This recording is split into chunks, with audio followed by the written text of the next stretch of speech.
जिसमें मैंने आपको पूरा इंट्रो बताया था कि ये भारतीय जो साक्ष्य बिल है, ये बिल क्यों है और ये सही किस तरीके से है, और इस बिल को अधिनियम क्यों बोला जा रहा है, भारतीय साक्ष्य अधिनियम क्यों बोला जा रहा है।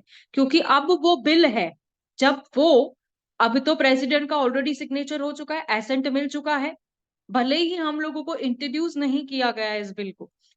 तो ऐसे अभी तक है ना, बहुत सारे लॉयर्स हैं, वो उस ख्यालात में है कि जब बिल आ गया है, जब आएगा तब हम पढ़ेंगे। तो ये सब है ना, जो चीजें हैं ना, हम लोग इमेजिनेशन में चल रहे हैं। तो now it is a time जब आप लोगों को अवेयरनेस रखनी है साक्ष्य बिल के ऊपर, कमेंट्री के ऊपर, केस लॉस के ऊपर, हर साइटेशन जो नई नई आ रही है उसके ऊपर आपको फुल फ्लेज तैयार रहने का है। अब कैसे है, एक तो कंफ्यूजन, लॉयर्स के लिए काम बढ़ गया है ना, एक कंफ्यूजन बढ़ गई कि अरे हम लोग वो सेक्शन ये पढ़ते थे, अब तो ये सेक्शन हो गया। जैसे 65B, एक सिंपल एग्जांपल ले रही हूँ, रट्टाफाइड था सभी को कि 65B क्या था। हम लोगों को सेकेंडरी एविडेंस लीड करना पड़ता है, उसमें हमको कंपलसरी सर्टिफिकेट देना पड़ता था, रट्टाफाइड सबके दिमाग में वो बैठ चुका है। अब वो जब एडवांसमेंट में हम लोगों को जंप करके 65B को चेंज करके यहाँ पे लेके आया गया है, तो उसका हम लोगों को कैसे ये होगा। मैं सिर्फ क्या बोलती हूँ कि एविडेंस पढ़ने का मतलब ये नहीं था। अब ये तो हमारे लिए साक्ष्य बोला जा रहा है, तो साक्ष्य बिल में हम लोग सिर्फ ये नहीं पढ़ेंगे, हम लोग क्रॉस एग्जामिनेशन सीखेंगे। क्योंकि मैं हमेशा करती हूँ, हमेशा मेरा एक ही बेसिक लैंग्वेज रहता है कि cross examination is a double edge, ये दोनों तरफ से लगता है, यहाँ से भी यहाँ से भी। हाई कोर्ट के लॉयर्स है, सुप्रीम कोर्ट के लॉयर्स है, वो लोगों के लिए क्या होता है, मटेरियल तैयार रहता है, उनके पास सिर्फ फाइल होती है, उनके ऊपर वो लॉ पॉइंट के ऊपर आर्ग्यू करते हैं। किस पे आर्ग्यू करेंगे, अपील पे आर्ग्यू करेंगे। लेकिन हम जैसे लोग जो ट्रायल्स में आर्ग्यू करते हैं, जो सेशन के सामने आर्ग्यू करते हैं, उनको क्या पता होना चाहिए कि कैसे क्रॉस लेना है, कहाँ पे हम लोगों को स्टार्ट करना है, कहाँ पे विटनेस से हमको कॉल करके मुंह से निकलवाना है, और उसको लेकर हम लोगों को वो क्वेश्चन पे स्टॉप करके हम लोगों को आगे लेना है। लीडिंग क्वेश्चंस कैसे लिए जाते हैं, लीडिंग क्वेश्चंस लेना अलाउड है क्या क्रॉस एग्जामिनेशन में। तो ये जो पॉइंटर्स है जिसपे हम एविडेंस एक्ट में पढ़ के आए थे, अब क्या ये चेंज है क्या। क्योंकि अब जो टाइम है it is digital, now the time is digital. Now I being a person, मैं डिजिटल बोर्ड पे क्यों सिखा रही हूँ, time is changing, we have to change with the time. तो वैसे ही जैसे ये बिल इंट्रोड्यूस हुआ है, प्रेसिडेंट का ऑलरेडी एसेंट मिल चुका है, तो आप लोग है ना, ये ख्वाब ख्याल में तो रो ही मत कि जब ये आएगा तब हम पढ़ेंगे। वो लोग बहुत बड़े प्रॉब्लम में आएंगे जो ये सोच के बैठे हैं कि जब आएगा तब पढ़ेंगे। Not possible. Please mics of. Vicky ध्यान रखो, माइक्स किसका ऑन होता है तो उसको ऑफ करेंगे अपन, ठीक है। चलो फर्दरली मैं आप लोगों को, मैंने जब कल आपको एक बताया था कि statement on objects and reasons क्या होते हैं, ये लॉ को किस तरीके से ला, हमने एविडेंस एक्ट 1872 का पढ़ा था। हमने कैलकुलेशन करके देखा कि कितने सालों के बाद हम लोग नया चीज पढ़ने वाले हैं। तो उजमा कितने सालों के बाद हम लोग नया चीज पढ़ने वाले हैं, जस्ट अ पार्ट, ऐसे पूछा नहीं जाता है। पर आप लोगों को as a judiciary point of view पे ये क्वेश्चन पूछ लिया गया कि 1872 हम लोग 1 सितंबर से पढ़ते आए हैं, तो how many 151 years. years. Ma'am yes, 151 years calculate किया था, 151 years. हमने कैलकुलेट किया था कि 151 इयर्स हो चुके हैं। Yes, perfect yes ma'am. Perfect. तो 151 इयर्स के बाद में हम लोग कुछ नए चीज पढ़ने वाले हैं। तो ये जो है, वैसे भी हम लोगों ने, मैंने आप लोगों को एक एक सेक्शन पढ़ने के बाद में ये भी बताया कि एविडेंस लाइन, एविडेंस एक्ट में ये लाइन मिसिंग है। मैंने इस तरीके लोगों को कंफर्म किया कि हम लोगों ने जैसे शॉर्ट टाइटल से हमने शुरू किया था, अब ये जो एविडेंस एक्ट है ये भी तो शॉर्ट टाइटल से ही शुरू होने वाली है ना। ये कहाँ से शुरू होगी, from where it is starting, it is starting from short title extent, है ना। लेकिन ये शॉर्ट टाइटल एंड कमेंसमेंट और वो शॉर्ट टाइटल एंड कमेंसमेंट में क्या डिफरेंस है, कुछ डिफरेंस है। मैंने आप लोगों को ये भी बताया था कि क्या डिफरेंस है। क्या था डिफरेंस, यहाँ पर हम लोग एक्ट का नाम बता रहे हैं बराबर बराबर, कि द भारतीय साक्ष्य अधिनियम कहा जा रहा है इसको 2023, सिर्फ अधिनियम इज द चेंज हियर, साक्ष्य इज द चेंज हियर, भारतीय।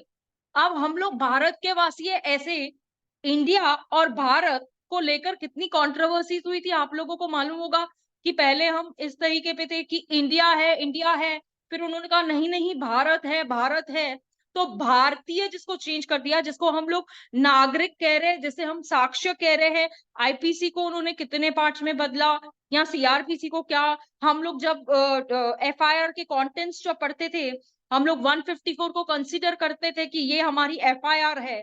अब वहां पर कौन से सेक्शन में चली गई है, 173 176 का जो पोर्शन है जो एफआईआर के बारे में बात कर रहा है। आप बोलेंगे मैम अभी तभी तो हम लोगों ने सीआरपीसी को याद किया था, कुछ भी चेंज नहीं है, फिक्र करने की बात ही नहीं है। आप लोगों के पहले कॉन्सेप्ट्स क्लियर है ना, तो अब क्या करो ना, आप एकदम एडवांस पढ़ो, come to the point of advancement, don't stick there कि हम लोग वहीं का वहीं, हम लकीर के फकीर नहीं ले सकते हैं। You have to step up, not step behind, you have to step up. मैं ऐसे ही बोल रही हूँ, क्यों बोल रही हूँ, क्योंकि अगर आपने स्टेप अप अभी नहीं किया तो आप पीछे ही रह जाने वाले हो। ये रेस है, रेस। और जब तक आप लोग लॉ के बारे में ठीक है, बहुत सारे लॉयर्स होंगे यहाँ पर बैठे हैं जिन्हें लॉ पॉइंट्स के बारे में पता है, उनको पता है। क्यों? क्योंकि फैक्ट्स तो ट्रायल कोर्ट वाला चलाता है, फैक्ट्स ट्रायल कोर्ट वाला चलाता है। ड्राफ्ट कौन करता है? मेजर ड्राफ्टिंग जो होती है वो किसकी होती है? मेहनत जो करता है वो किसकी होती है? वो Right. देखो, लोअर लेवल पे जो प्रैक्टिस होती है ना, ग्राउंड लेवल पे हम जाके प्रैक्टिस करते हैं, पहले तो अपना ना एज अ जूनियरशिप में ईगो साइड करके काम करने का। आप लोगों के सीनियर्स आपको गालियां भी देंगे, don't worry about that, you have to be firm. Practice करने का है, ऐसा काम करने का है। तो मैं क्यों बोलती हूँ कि आप लोगों को सिर्फ वो रटा रटा रटा नहीं मारने का है, कॉन्सेप्ट क्लियर होना चाहिए। कि आप इंटरव्यू में, हाई कोर्ट के जजेस होते हैं वहां पर, जब इंटरव्यू लेते हैं, सुप्रीम कोर्ट के जजेस आते हैं, तो वहां पर हम लोगों का इतना डैशिंग पॉइंट होना चाहिए कि नहीं, this is this and this is that. तो लॉ क्लियर देखो, जैसे हम लोग है ना, जैसे हम जूनियरशिप में आर्ग्यू करते थे जजेस के सामने, तो बेसिकली क्या होता था, लॉ पॉइंट इतना क्लियर नहीं होता था, लॉ के बारे में हम लोगों को इतना एडवांस नॉलेज नहीं होता था। अभी खड़े खड़े हम लोगों को ट्रायल कोर्ट में जैसे जज ने पूछ लिया, this section speaks about what, जैसे एग्जांपल एक्स पार्टी कौन से ऑर्डर में आता है, x party comes under which section, तो हम लोग ऐसे देखेंगे, अरे हमने तो पढ़ा है, पर वी आर नॉट अवेयर कि which provision, which order, where it is located. तो वो सब चीजों को ना आप लोगों को एकदम स्टार्ट से, अगर क्लियरिटी होगी, स्टार्ट से आपका पॉइंट एकदम क्लियर होगा, तो आगे जाके आप लोगों को कुछ भी प्रॉब्लम नहीं आने वाली। तो आपका एजेंडा यही होना चाहिए कि भले ही जैसे मैंने कहा ना कि हमारा लॉ इतना क्लियर नहीं, फैक्ट क्लियर होना चाहिए। अगर आपका लॉ क्लियर हो जाएगा ना, तो फैक्ट पे कमांड आ जाएगी। देखो के लिए आप लोगों को क्या चाहिए, क्लाइंट आपके सामने बैठेगा, example in domestic violence petition लेती हूँ, ग्रंथ साहब लिख के देते हैं, यू नो, जैसे बाइबल, मतलब इतना बड़ा स्टोरी होता है, इतना सब कुछ होता है, उसको डिफेंड क्या करना है, एविडेंस में अगर वो चीज हम लोगों को ऊपर से तो नहीं मारेगी ना, हो सकता है, हो सकता है, मैं आपको क्लियरली बता रही हूँ कि हो सकता है कि एविडेंस हम लोग लेने से पहले, कि अगर हम लोग ने अपनी स्टेटमेंट को कॉन्ट्राडिक्ट कर दिया है, यानी हमने एक पैराग्राफ में एडमिट किया है, दूसरे पैराग्राफ में उसको डिनाई किया है, तो क्या वो डबल एच नहीं खाएगा हम लोगों को? तो ये सब चीजें आपको ये साक्ष्य बिल में क्लियर हो जाएगी। ये साक्ष्य अधिनियम जो बोला गया है, ये जो नियम बनाए गए हैं, ये जो कानून बनाए गए हैं, ये जो लॉज इंप्लीमेंट कर दिए गए हमारे ऊपर, तो इसीलिए मैं बोल रही हूँ, फर्स्ट इज योर बेसलाइन। जैसे तो बहुत सारे यहाँ पे बच्चे बैठे हैं जो गांव से आ रहे हैं, ठीक है, तो उनको पता है, अभी जैसे मैं एक बता दूं, यूपी साइड में उनका जो लेवल ऑफ प्रैक्टिस है वो अलग होगा, महाराष्ट्र वालों का लेवल ऑफ प्रैक्टिस जो होगा वो थोड़ा अलग होगा। जैसे मुझे डीके साहब ने कहा कि मैम महाराष्ट्र में एडवोकेट्स को और जजेस को बहुत रिस्पेक्ट दी जाती है, और बहुत, क्योंकि यस, इट्स अ प्रेस्टिजियस, हमारा एक प्रोफेशन जो है एक नोबल प्रोफेशन है जिसमें हम सब है, ऐसा नहीं है। और मैं ऐसे भी बोलूंगी, even if you are a student, for example आप एक एलएलबी स्टूडेंट है, आप बीएसएल स्टूडेंट है, देन ऑल्सो आप वो क्राउन लेके चलते हो कि मैं, देखो आज नहीं तो कल एडवोकेट तो बनेंगे ना, ऑफकोर्स बनेंगे, इसीलिए तो इतनी सारी मेहनत कर रहे हो। आज उस्मा यहाँ पर जुडिशरी पढ़ने के लिए बैठी है कि मैं जुडिशरी इस समय से इस समय तक क्लियर करने वाली हूँ, कि जैसे ही मेरा आएगा, जैसे हम लोगों को डर लग रहा था, 3 इयर्स का प्रैक्टिस मैंडेटरी कर दिया गया था, कि जैसे ही आप क्लियर करते हो एलएलबी, आपको 3 इयर्स का प्रैक्टिस करना है बिफोर द कोर्ट, और उसके बाद में ही आप जुडिशरी अटेम्प्ट कर सकते हो। है ना, बराबर। तो उसको लेकर कितना स्ट्रेस आउट हो गया था कि 3 इयर्स अगर मैं ये करती बैठूंगी तो फिर मेरा तो आगे क्या होगा ना, my life will go, my time will go. और जो बच्चे नए होते हैं जो कि स्टार्ट होती है, आप देखो, आप ऐसा फ्रेशर अगर डायस पे बैठते हो, डायस क्या होती है, जहां पर जजेस बैठते हैं उसे डायस कहा जाता है। तो जब जजेस डायस पे बैठते हैं तो उन लोगों को क्या पता होता है, what they know, it means they are sitting like a, जैसे अभी सोनिया मैम बोलती है कि मैं ऐसा कोरा कागज यहाँ पे बैठी हुई हूँ। तो यहाँ पर अगर बैठोगे ना, you have to be a empty paper, and कि आप लोगों को जो मैं लिखवाती हूँ आपके दिमाग में लिखा जाएगा। तो आप लोगों को प्रैक्टिस में कहो या लॉ के फिगर आउट में कहूँ, उस पर कभी भी तकलीफ आने वाली नहीं है। तो आपको सिर्फ ये करना है, मैं जो भी बता, फोकस कीजिए। अगर आप लोग देखो क्या होता है ना, कि हमारा ध्यान होता है कहीं और, हम यहाँ बैठे हुए हैं, वो आपको हेल्प करेगा क्या, नहीं करेगा। You have to focus, first thing is focus. और ये जो बिल्स आए हैं इसको लेकर काफी सारा ये हैवॉक क्रिएट किया गया है, यूट्यूब्स पे काफी सारा हैवॉक क्रिएट किया गया है कि अरे ये न्यू लॉज आए हैं और इसको इम्प्लीमेंट कैसे होगा। फिर अभी जो हमारा जो पुराना लॉ था जिसको हम आईपीसी सीआरपीसी एविडेंस के नाम पे जानते थे, सेक्शन रटाफाइड था, अब हमारे जो केसेस है वो ऑलरेडी चल रहे हैं। तो जजेस क्या करेंगे, उसको रीड करेंगे आईपीसी या उसको रीड करेंगे न्यू बिल के अकॉर्डिंग, उसको रीड करेंगे एविडेंस या उसको रीड करेंगे साक्ष्य बिल के अकॉर्डिंग। तो उसको रेट्रोस्पेक्टिव इफेक्ट है या नहीं, प्रोस्पेक्टिव इफेक्ट है या नहीं। तो ये सब चीजों की जहां आप लोगों को दूंगी कि आप जो भी चीज है, जैसे अभी देखो, अभी तक तो ये आया नहीं है, अभी तक तो नहीं आया, प्रेसिडेंट का साइन हो गया, एसेंट आ गया, आना ही है। वो टैगलाइन तो निकाल ही दो, बिल्कुल निकाल दो कि आना है, आ गया। First you have to make firm, अपने आप को फर्म करो कि बस वो आना ही है। तो उसके बाद में क्या होगा, you will have a clarity कि मैम सेक्शन 1 ये है, सेक्शन 2 ये है, सेक्शन 3 ये है, सेक्शन 4 ये, जो भी है अपने सेक्शंस। तो सिर्फ सेक्शन पॉइंट ऑफ व्यू से पढ़ना है क्या, जुडिशियल पॉइंट ऑफ व्यू से पढ़ना है। तो मैम क्या करना पड़ेगा, क्वेश्चन आंसर्स भी पढ़ना पड़ेगा, ऑफकोर्स पढ़ना पड़ेगा, ऑफकोर्स पढ़ना पड़ेगा।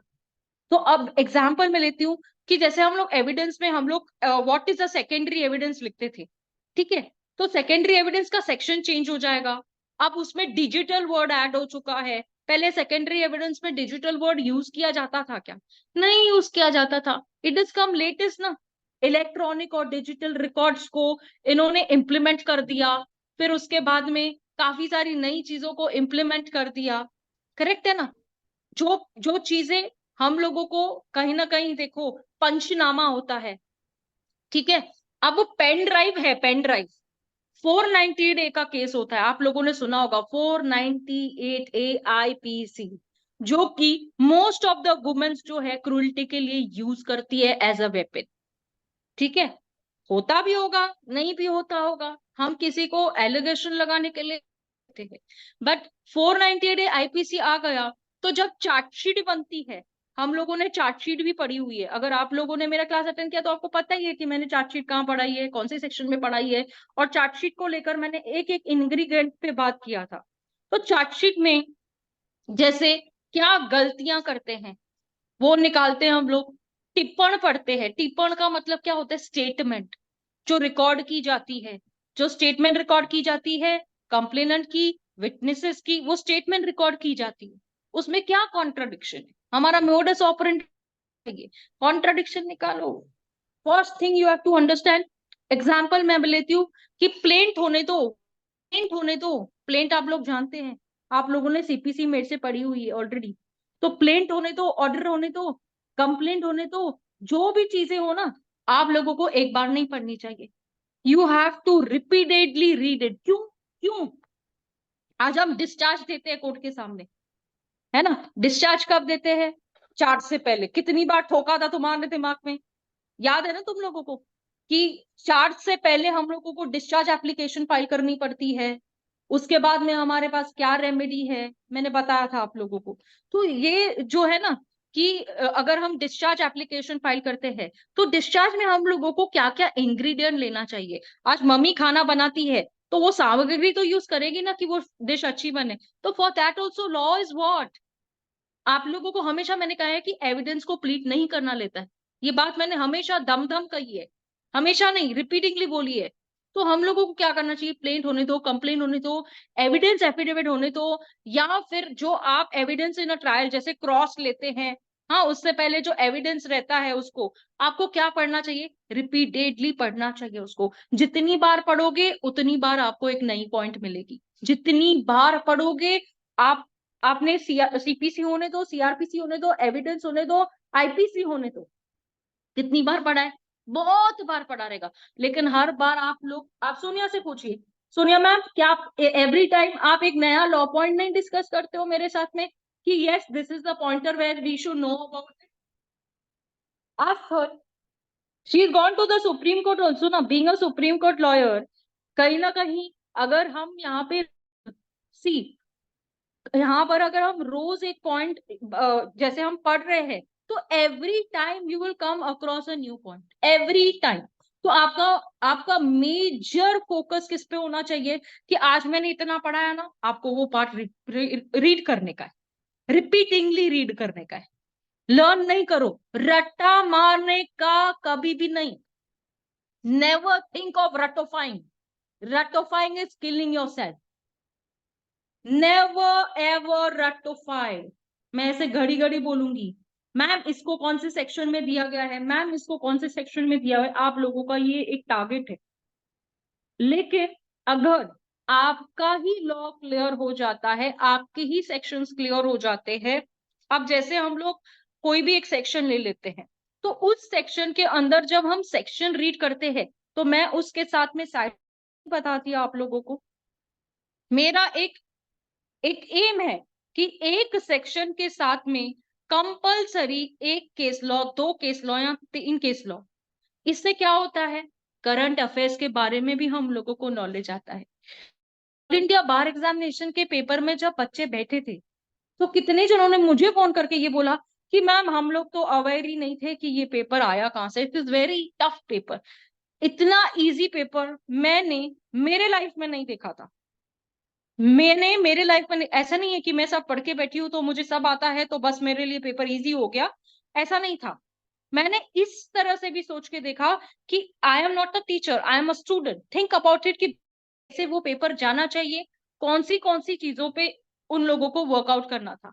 ठीक है, हम लोगों को क्या किया जाता है, 3.5 घंटे दिए गए थे वहां पर, हम लोग क्या कर रहे थे, पहले से ही हम लोगों ने बैरक कभी खोली नहीं, क्योंकि आपने क्या किया, शार्प्स लिया है ना, जो शार्प्स आते हैं, पठान के नोट्स आते हैं, है ना, या जो भी आप लोगों के XYZ नोट्स आते हैं आपके स्टेट में, आप लोग ने क्या किया, वो ही पढ़ा, बैरक तो कभी पढ़ी ही नहीं।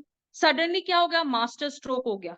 कैसा स्ट्रोक कि आप बैठना है, तो बैरक की रीडिंग करना भी आप लोगों को प्रॉपरली आना चाहिए। जो आपको टीचर्स बोलते हैं ना, सेक्शन टू सेक्शन लर्न करो, सेक्शन टू सेक्शन आना चाहिए, और आप लोगों को जो क्लॉजेस दिए गए हैं, सब क्लॉजेस दिए गए हैं, वो रट्टा होना चाहिए, तो वो गलती कभी मत करना। You are hurting yourself, मैं ऐसे बोलूंगी, डोंट हर्ट योर सेल्फ, अपने आप को नुकसान मत पहुंचाना। पढ़ना है लेकिन अपने आप को मारना नहीं है। कॉन्सेप्ट क्लियर होगा ना, तो आप किसी को भी लॉ पढ़ा सकते हो। मैं क्लियर कट बोल रही हूँ, कॉन्सेप्ट क्लियर होगा ना, जब हम आर्ग्यू करते हैं ना कोर्ट के सामने। अच्छा, मैंने आपको क्या बताया कि मेरे टाइम पर ऐसे था कि मेरे को लॉ पॉइंट्स में मालूम था, क्योंकि देखो मैं तुमको पढ़ाती हूँ ना, तो मुझे सारे लॉ पॉइंट्स ऐसे पता है कि ये लॉ पॉइंट्स पे जज को यहाँ पे, जहां पर आप कन्विंस नहीं कर सकते हैं, the best option what is you suppose to do, सीधा सीधा कंफ्यूज करने का। Where you can't convince, the first option to apply is confuse.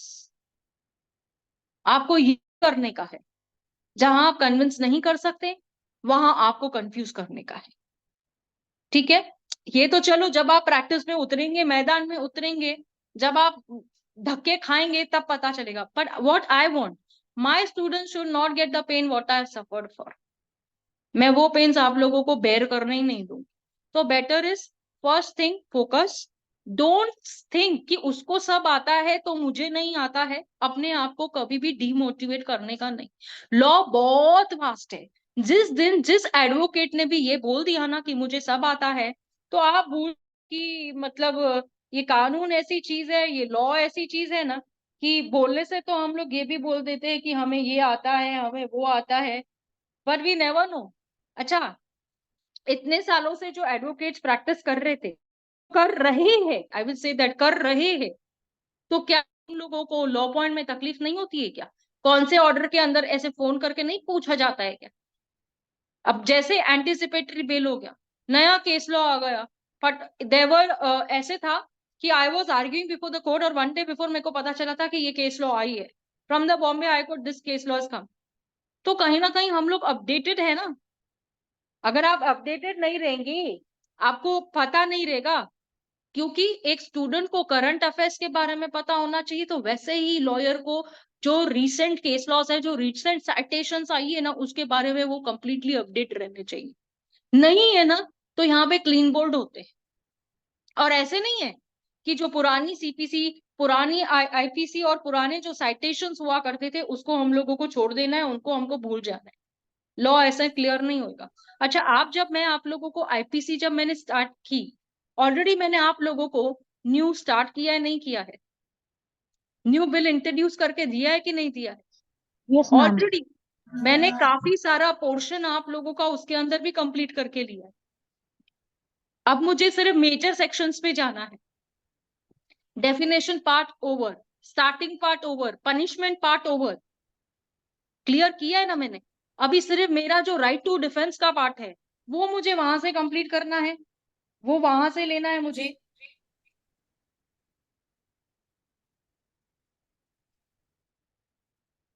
Sorry, वहां से कंप्लीट करना है मुझे।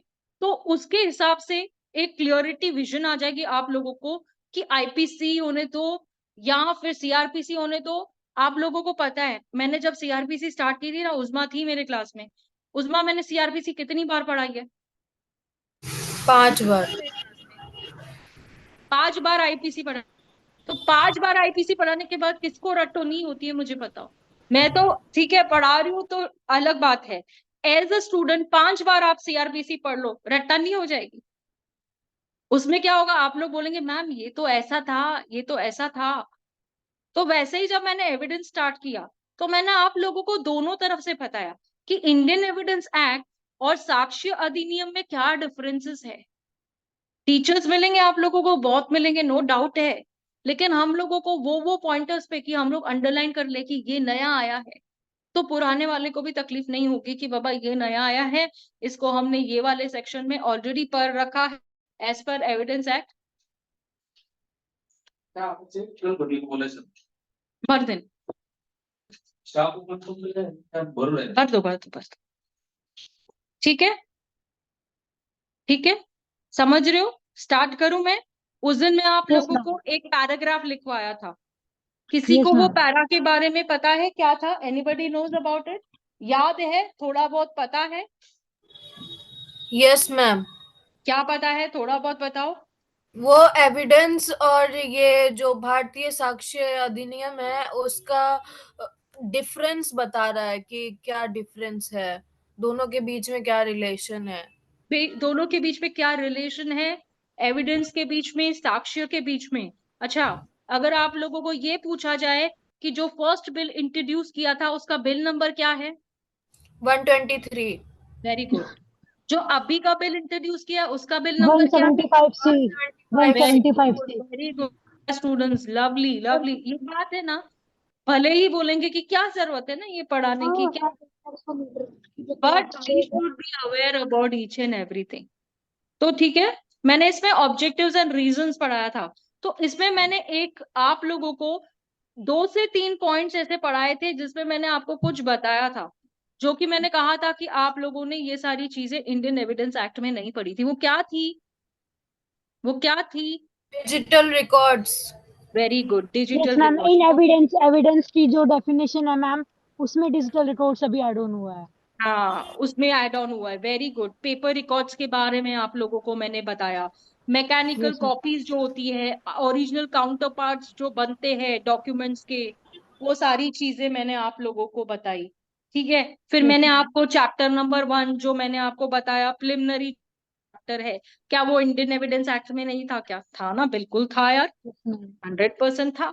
तो वही मैम दो short title. Definition yes yes. Minus कर दिया, नॉट प्रूव्ड और मैम नॉट प्रूव्ड और एक और थी मैम हाँ, डेफिनेशन मैंने ये माइनस। बताया था आप लोगों को कि जो डेफिनेशंस हम लोग वहां पे पढ़ते थे, डिसअप्रूव, नॉट प्रूव्ड, सारे जो डेफिनेशंस हम लोग पढ़ते थे इंडियन एविडेंस एक्ट के अंदर, अब सिर्फ कौन सी डेफिनेशन रह गई है? Disproved. Disprove. Disproved. Short title क्या बोलता है? फर्स्ट हम लोग ये बता दूं मैं आपको, शॉर्ट टाइटल क्या बोलते हैं। क्या इसको बताने की जरूरत है? पर मैं फिर भी आप लोगों को इन शॉर्ट बता देती हूँ कि भाई शॉर्ट टाइटल है क्या। क्या हम लोग ने इंडियन एविडेंस एक्ट में यही शॉर्ट टाइटल पढ़ा था? नो मैम, वर्ड्स डिफरेंट है मैम। क्या वर्ड्स नो मैम, डिफरेंस है? मैंने तो अंडरलाइन भी करा है आपको, क्या वर्ड्स डिफरेंट है। नहीं मैम, मैंने तो नेम जो है भारतीय अधिनियम। भारतीय हाँ साक्ष्य अधिनियम। हाँ दिस करेक्ट। आदित्य, आपका ध्यान है क्लास में? यस मैम, प्रेजेंट हूँ मैम। मैम जैसे प्रेजेंट लास्ट हो? में द एविडेंस एक्ट था ना मैम, इसमें भारतीय साक्ष्य हाँ अधिनियम है। हाँ, अब वो सब डिस्कस नहीं करेंगे हम लोग, बट यस मैम। होप आप लोगों को ये सारी पिक्चर क्लियर होगी। पिक्चर क्लियर होगी तो किसको कौन सा रोल देने का है ना, आप लोगों को बहुत आसानी से समझ। ठीक है, हीरो कौन, हीरोइन कौन, विलेन कौन, है ना। क्योंकि यस यस मैम। मैम। जब डायरेक्टर पिक्चर बनाता है तो ये उसकी डिमांड होती है ना कि किसको क्या रोल देना है। तो अगर यस मैम। आपको ये साक्ष्य बिल का पिक्चर क्लियर हो जाएगा ना, तो आपको ये पता है कि किसको हम लोगों को हीरो हीरोइन बनाना है ना, कौन सा रोल आप दोगे ये आप डिसाइड करोगे। ठीक है, इसको इस तरीके से पढ़ेंगे हम लोग कि कॉन्सेप्ट होगा और आपका कमांड भी आएगा लॉ पे, आपको कमांड भी आएगा क्रॉस पे। ठीक है, ठीक है। विकी, सारे माइक्स ऑफ करो तो आई कैन गो फास्ट। समझाते हैं। हाँ,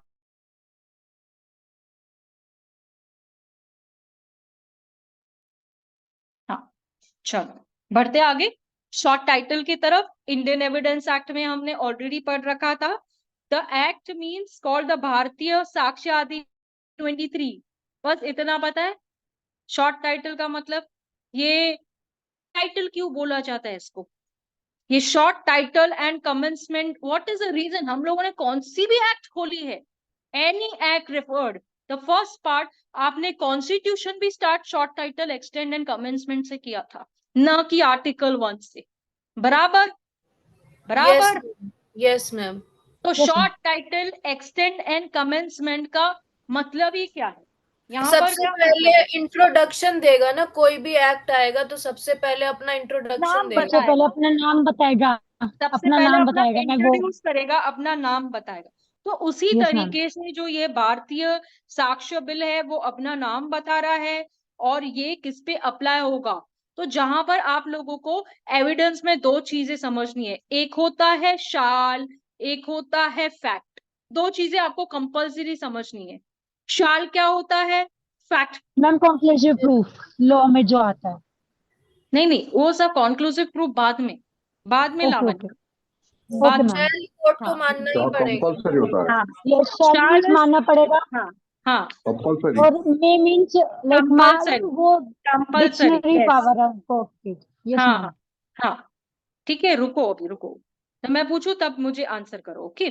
तो शाल और मे, ये जो चीजें हैं हम लोगों को, देखो जब हम लोग है ना, एक बात कहती हूँ, जिसको इंग्लिश नहीं आती है ना, those who can't speak in English, you know what is my suggestion to them is start studying law, start studying law। इससे क्या होगा, आपकी कॉमेंट्रीज क्लियर होगी, आपके वर्ड्स पे आपको कमांड आएगी। भले ही देखो, अभी ये शाल जो है, क्या कहाँ से उठा के लाया, क्या it is an English word. Simple grammar में हम लोग शाल और मे नहीं यूज करते थे क्या। तो मेरा ये जो है ना कि इंग्लिश क्लासेस जो चल के पढ़ते हैं बैठ के, they go to the English classes and all, it is better come to law. बहुत कुछ चीजें आप सीख जाओगे। रिटायरमेंट के बाद भी एडो को एलएलबी का एग्जाम देके आ जाते हैं, प्रैक्टिस में आते हैं ना, बहुत सारे देखो आप रिटायर्ड पर्सन आ जाते हैं। तो अब हम लोगों को जो शुरुआत करनी होगी ना एविडेंस की, हमारी जो बिगिनिंग होगी, जो स्टार्ट होगी, जो यहाँ से हम लोगों को पता चलेगा कि भाई एविडेंस है क्या। तो एविडेंस हम लोग स्टार्ट करते हैं शाल और में से। ये हमारी तो क्या हम लोगों ने एविडेंस में नहीं पढ़ा था? तो साक्ष्य में क्या उसको कुछ दूसरा ही मतलब कर दिया गया है क्या? साक्ष्य में कोई दूसरा मतलब तो कहा नहीं गया है तो सेम ही ना, इट इज डिक्टो। तो आप लोग स्टार्ट कहां से करेंगे? शाल। तो शाल का मतलब क्या है? कोर्ट की डिस्क्रिशन है क्या? कोर्ट की नो डिस्क्रिशन मैम। शाल के अंदर नहीं। जो चीज आप कोर्ट को बोलेंगे, कोर्ट को उसको सत्य मान के चलना है, that comes under shall. No if and no but, no if and no but वो सब बोलो ही मत, बिल्कुल मत बोलो। हाँ, में आता है तो कोर्ट की मर्जी, जैसे हम अपनी मर्जी चलाते हैं ना, तो को भी एक डिस्क्रिशनरी पावर है। जैसे हम वीटो पावर कहें, जैसे हम बैठ के कहें कि कुर्सी को सलाम है, कुर्सी को सलाम है। इसीलिए तो आप लोग भी जुडिशरी की प्रिपरेशन कर रहे हो ना। क्यों चाहिए आपको वो सीट पे, क्यों बैठना है? What is that? Why what is the basic thing? तो देखो, मे प्रिजम्पशन जो है यहाँ पर, तो हम लोगों ने क्या मे प्रिजम्पशन एविडेंस एक्ट में नहीं पढ़ी थी क्या? बिल्कुल पढ़ी थी, बिल्कुल पढ़ी थी। स्टार्ट ही हमारा बेस ही वहीं से सेक्शन हुआ 4 था। में पढ़ा था। तो अब देखो, हम लोग जो पढ़ के आए हैं इंडियन एविडेंस एक्ट में, और जो हम लोग यहाँ पे पढ़ रहे हैं, देखो सिमिलरली मैं आपको बताती हूँ, सॉरी, सिमिलरली मैं आपको बताती हूँ कि जैसे अगर मे प्रिजम्पशन की बात की जाती है, शैल प्रिजम्पशन की बात की जाती है, कॉन्क्लूसिव प्रूफ की बात की जाती है, हम लोगों ने इंडियन एविडेंस एक्ट में कहाँ पढ़ा था? सेक्शन नंबर 4 में पढ़ा था। 4 में। सेक्शन नंबर 4 में पढ़ा था। अब आप इंडियन एविडेंस एक्ट भूल के आप कहाँ पे हो?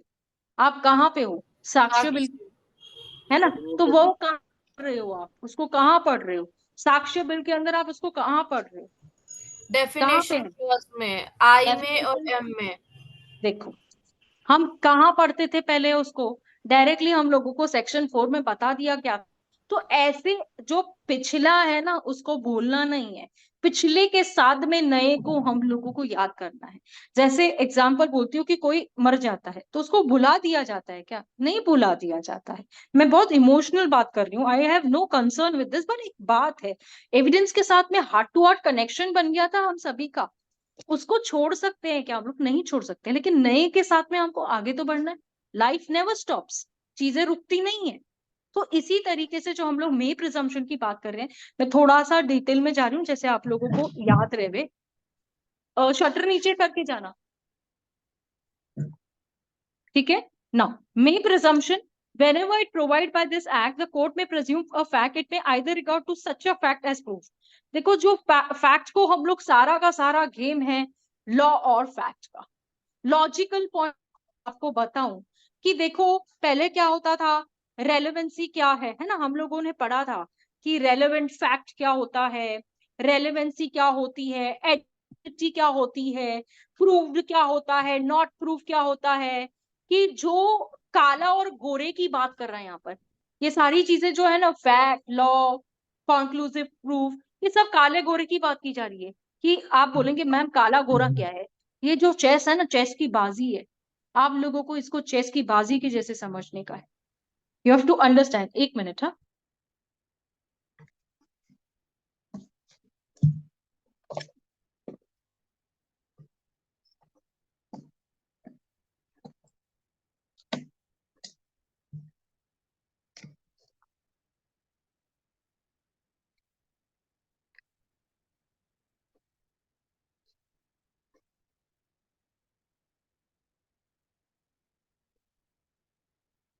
सॉरी सॉरी, आप सबको पता है my mother is not well, so got a call, इसके लिए मैंने बीच में कॉल उठाया।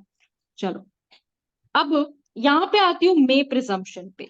जब हम मे प्रिजम्पशन की बात करते हैं, तो whenever it is provided by this अधिनियम, द कोर्ट में प्रेज्यूम ऑफ द फैक्ट। अब वहां पे क्या बोलता था? वहां पे क्या बोलता था? इंडियन एविडेंस में एविडेंस की बात करता था। अब यहाँ पे क्या बोल रहा है? Whenever it is provided by अधिनियम दैट द कोर्ट में प्रेज्यूम अ फैक्ट। देखो, सारा का सारा लॉ कहाँ पे होता है? प्रिजम्पशन पे, है ना? जो एक्चुअल लॉ है वो प्रिजम्पशन पे चला जाता है। आप एग्जांपल ले लो, 138 का केस है, 138 नेगोशिएबल इंस्ट्रूमेंट एक्ट। आप क्रॉस ले रहे हो, सामने वाले अक्यूज को अगर आपने वो चेक ही नहीं दिखाया, तो कोर्ट क्या प्रिज्यूम करेगी कि लायबिलिटी थी नहीं ना, इसीलिए तो लॉयर ने चेक ही नहीं दिखाया। ब्लैंक चेक को मिसयूज कर दिया क्या था, इसलिए तो चेक ही नहीं दिखाया। तो ये प्रिजम्पशंस होती है। मे और शाल का जो गेम होता है ना, वो यहां से शुरू होता है। The beginning is here, it is self grounded, वो ग्राउंड पे स्टार्ट होता है। हमको बाद में रियलाइज होता है, ओ माय गॉड। और लॉयर्स भी होते हैं ना, मैं जनरली बोल रही हूँ कि लॉयर्स भी क्या करते हैं, बाद में होते हैं, अरे ये पॉइंट तो रह गई मेरे से लेने के लिए, तो क्या करेंगे, दूसरे विटनेस को बुला के उसको कवर करेंगे या उसको ऊपर ले लेंगे। यही आर्ट है जो हम लोगों को एविडेंस के अंदर समझना रहता है। ठीक है, इट में either regard that the fact as proof unless and until disapprove और may call for proof of it. हमने ऑलरेडी कल डिसअप्रूव के बारे में मैंने आपको एक एक लाइन पे डिस्कस किया था कि डिसअप्रूव्ड मीन्स व्हाट। कोई बताएगा यस मुझे डिसअप्रूव मीन्स व्हाट? मैम, जो बताया था जिसमें मैंने जो कोर्ट, डिसअप्रूव के बारे में, विक्की बताएगा मुझे।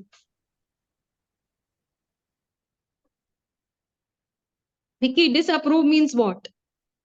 याद करो, जो कि एग्जिस्ट ही नहीं करता। मैंने आप लोगों को क्लियर कट बताया था कि जो चीज एग्जिस्ट ही नहीं करती यानी कि वो नॉन एग्जिस्टेंस में।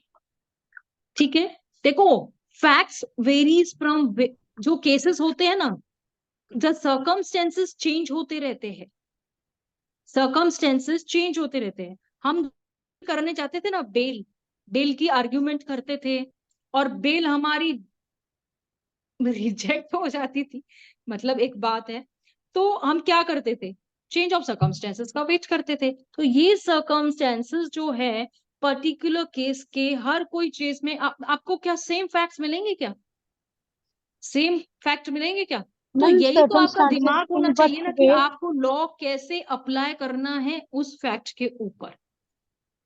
और बहुत सारे लॉयर्स को तो यही नहीं पता होता है कि ये पॉइंट पे हम कौन से लॉ पॉइंट पे कोर्ट को आर्ग्यू करके कन्विंस करें। अब जैसे आर्बिट्रेशन पॉइंट ऑफ व्यू पे जब मैंने आपको बताया था कि एविडेंस एक्ट आर्बिट्रेटर को लगता है क्या, नो मैम, लगता है क्या, हमने पहले बिगनिंग यहां से की थी, क्या यस मैम, करता, क्या करना चाहिए, आर्बिट्रेशन एक्ट के अंदर आर्बिट्रेटर को अपॉइंट करने के लिए सेंट्रल गवर्नमेंट से परमिशन ली जाती है। Both the parties, party number 1 party number 2 जो भी होने, तो क्या वो लोग एविडेंस लीड करते हैं क्या, उधर एफिडेविट फाइल करने का ऑप्शन है क्या उनके पास? नहीं है। तो ये simple simple basic basic clear होगा तो आगे तो आपकी मास्टरी खुद ब खुद आराम से बनती जाएगी। It's not difficult, it is very easy, only the thing is concentrate. ठीक है, तो जैसे मैंने आपको बताया ना कि जैसे अभी सेंट्रल गवर्नमेंट अपॉइंट करेगी, तो सेंट्रल गवर्नमेंट क्या साक्षात उतर के आएगी क्या अपॉइंट करने के लिए? लॉ किस लिए बनाया है उन्होंने, लॉ किस लिए बनाया है कि both the parties have to come together.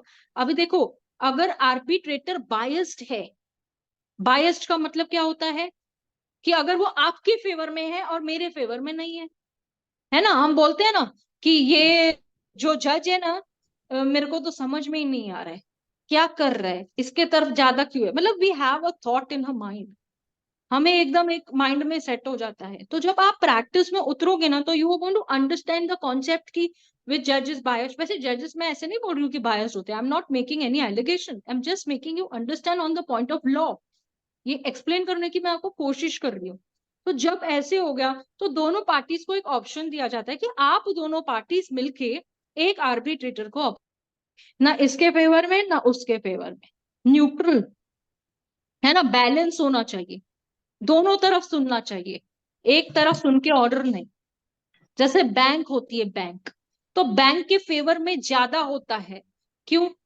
हम लोग जो कॉमन पर्सन होता है उसके फेवर में ऑर्डर सुने क्या?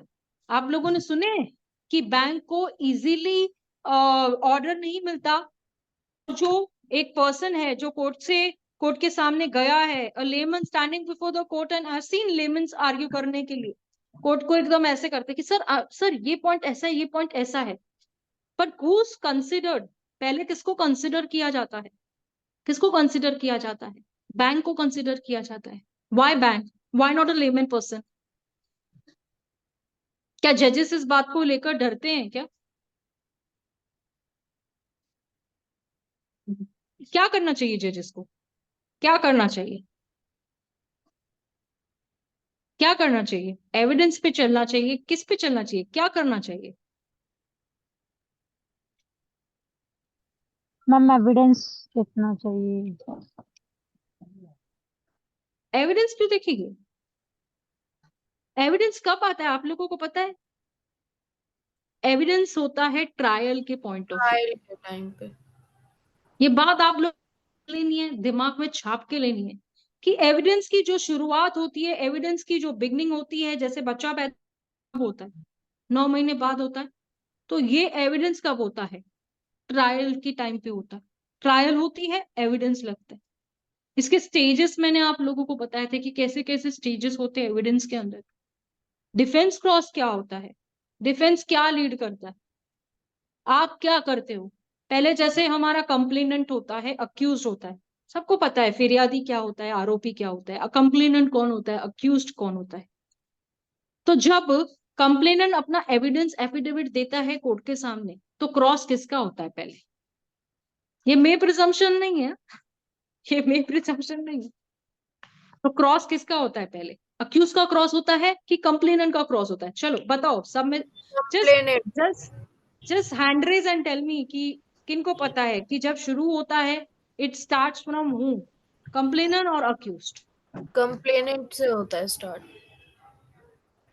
Okay Usma, you leave it. Anybody else who can tell me? कोई मुझे बता सकता है कि जब एविडेंस स्टार्ट होता है ट्रायल में, तो जब कंप्लेनेंट अपना एविडेंस लीड करता है, तो क्रॉस किसका होता है? बहुत सिंपल क्वेश्चन है, अक्यूज कोई का मैंने इतना होता है मैम, घुमा फिरा अक्यूज के का भी होता पूछा नहीं है। है, अक्यूज हाँ, का होता है मैम, अक्यूज का। क्रॉस होता है पहले। क्योंकि वो पहले ही कंप्लेनेंट एफिडेविट दे के जाता है ना मैम। हाँ ऐसे। हाँ हाँ नीलकंठ ऐसे होता है, ऐसे होता है। चलो कोई और है जो मुझे बताएगा कि पहले किसका क्रॉस होता है? मैंने आपको सिंपल एक बहुत ही प्रैक्टिकल क्वेश्चन पूछा है कि जब एविडेंस लीड किया जाता है और जब कंप्लेनेंट एविडेंस एफिडेविट फाइल करता है, उसके बाद में क्रॉस किसका स्टार्ट होता है? Very simple, very basic question, no complainant घुमा का। के, नो फिरा के। ऐसा मैंने कोई कंप्लेनेंट का। हाइपोथेटिकल क्वेश्चन भी नहीं पूछा है which can't be answered even. I have not asked even a hypothetical question. चलो बताओ बताओ फटाफट, anybody can answer this. Complainant. Complainant, I believe it should be. You believe or you are sure? What's the major part? You believe or it's sure? Simple, simple question. No orthodox question. No, nothing which is so hard to understand. बहुत simple और बहुत practical question है ये. Just let me know. चलो, I think मुझे ही बताना पड़ेगा और see your name Vats. Here it is written as Vats. So what should I call you? No. So if you write your name, I can address you and ask whatever it is. Okay, Jyoti. So Jyoti, please write your name so that whenever I am calling, I can call Jyoti and have a direct conversation with you. Okay, dear. Chalo. Now, Sonia said complainant. Sonia, man. Okay. Chalo. Next, anybody else? या मैं ही बताऊं? चलो मैं ही बता देती हूँ आप लोगों को। यस, देखो ये जो चीजें हैं ना, आप लोगों को अक्यूज का क्रॉस क्यों नहीं होगा? अक्यूज डिफेंड करेगा अपने आप को। किसने केस किया है? आपने केस किया है। आप अपने केस को डिफेंड करने जाओगे या लड़ने जाओगे? क्या करोगे आप? लड़ेंगे। यस। तो लड़ने के पॉइंट ऑफ व्यू से मैं आप लोगों को क्लियर स्ट्रक्चर बता दूं कि जो कंप्लेनेंट होगा वो पहले उसका क्रॉस लिया जाता है। क्यों? उसको जिसने केस किया है तो वो अपने एविडेंसेस को लेके आएगा, अपने सबूतों को लेके आएगा, अपने कोर्ट के सामने आएगा कि sir this is a proof, ये सब चीजें हैं। अपने विटनेसेस को लेगा, अपने विटनेसेस को कॉल करेगा। जैसे ही वो उसका क्रॉस ओवर हो जाएगा, मैं बताऊंगी वो इस ओवर का मतलब 313 स्टेटमेंट क्या होता है, वो सब बताऊंगी, मैं सब बताऊंगी, क्योंकि अब वो सब चेंज हो चुका है। तो वो स्टेटमेंट जब ली जाएगी, वो जब अपने एविडेंस को क्लोज कर देगा, है ना। अब इसको हम एविडेंस नहीं, हम इसको क्या बोलेंगे, साक्ष्य को क्लोज कर देगा, है ना। जब साक्ष्य को क्लोज होगा तो उसके बाद में डिफेंस स्टार्ट करेगा। डिफेंस क्रॉस होता है, डिफेंस को अगर अपना विटनेस लेना है तो defence means accused, defence cross, defence accused, तो वो उसका पार्ट हो जाएगा। तो पहले कंप्लेनेंट को विटनेस बॉक्स में आकर उसका क्रॉस एग्जामिनेशन होता है। ये क्रॉस एग्जामिनेशन हम लोग एविडेंस में पढ़ चुके हैं। यस, 100% हम लोग एविडेंस में क्रॉस एग्जामिनेशन, री एग्जामिनेशन, याद करो, थोड़ा सा याद करो, ऐसे एक छोटी छोटी ऐसे ना जो बत्ती होती है, अगर उतने भी पता चला ना तो आप लोग ये ऐसे समझ जाओगे। चलो let us begin from this here. Vicky scroll on करो, डेफिनेशंस के बारे में थोड़ा सा बता देती हूँ। अब आप कहाँ जाओगे भाई, पहले तो हमें कोर्ट जाना पड़ेगा। तो कोर्ट क्या आपको ऐसे ही आना देगा? कोर्ट में कौन बैठते हैं? जजेस बैठते हैं, मजिस्ट्रेट बैठते हैं, arbitrators legally authorise to take evidence, except, except ये जो वर्ड है ना, जो मैंने आप लोगों को शुरुआत में ही कह दिया कि जो आर्बिट्रेटर्स होते हैं उनको एविडेंस लेने का जरूरत नहीं है। वो आएंगे, अपना जो भी रहेगा आर्बिट्रेटर अपॉइंट करेगा, सेंट्रल गवर्नमेंट उसको अपॉइंट करेगी, और उसके बाद में वो अपने केसेस को चलाएगा। केस आर्बिट्रेटर चलेंगे, भी लॉयर होता है कि मैम? क्या क्या? आर्बिट्रेटर जो रहता है वो भी लॉयर ही होता है क्या? आर्बिट्रेटर जजेस होते हैं, वो लॉयर्स नहीं होते हैं, लॉयर्स नहीं ओके, होते राइट। हैं। Yes. Thank ma'am you. Arbitrator कोई हो सकता है, कोई भी पर्सन। हाँ हाँ, लेकिन कोई भी पर्सन हो सकता है। कोई एक वकील को एज एन आर्बिट्रेटर सुना है क्या? Advocate can be arbitrator award. Arbitration act पढ़ो, कहाँ पे लिखा है ये? मैम पर्सनल एडवोकेट नहीं हो नहीं सकता, मैडम। लेकिन दूसरा एडवोकेट हो सकता है। नहीं नहीं, आप बोल रहे हो पर्सनल एडवोकेट, वो लोग जो है ना, इसके लिए मैंने क्या बोला, आर्बिट्रेशन एक्ट पढ़ो, पॉइंटर्स ऐसे नहीं होते हैं। मैम पढ़ रहे हैं, मेरे सिलेबस में है। हाँ मुझे पता है, मैंने आर्बिट्रेशन पे बहुत कमांड की है, तुमको पता है बहुत अच्छी तरह से।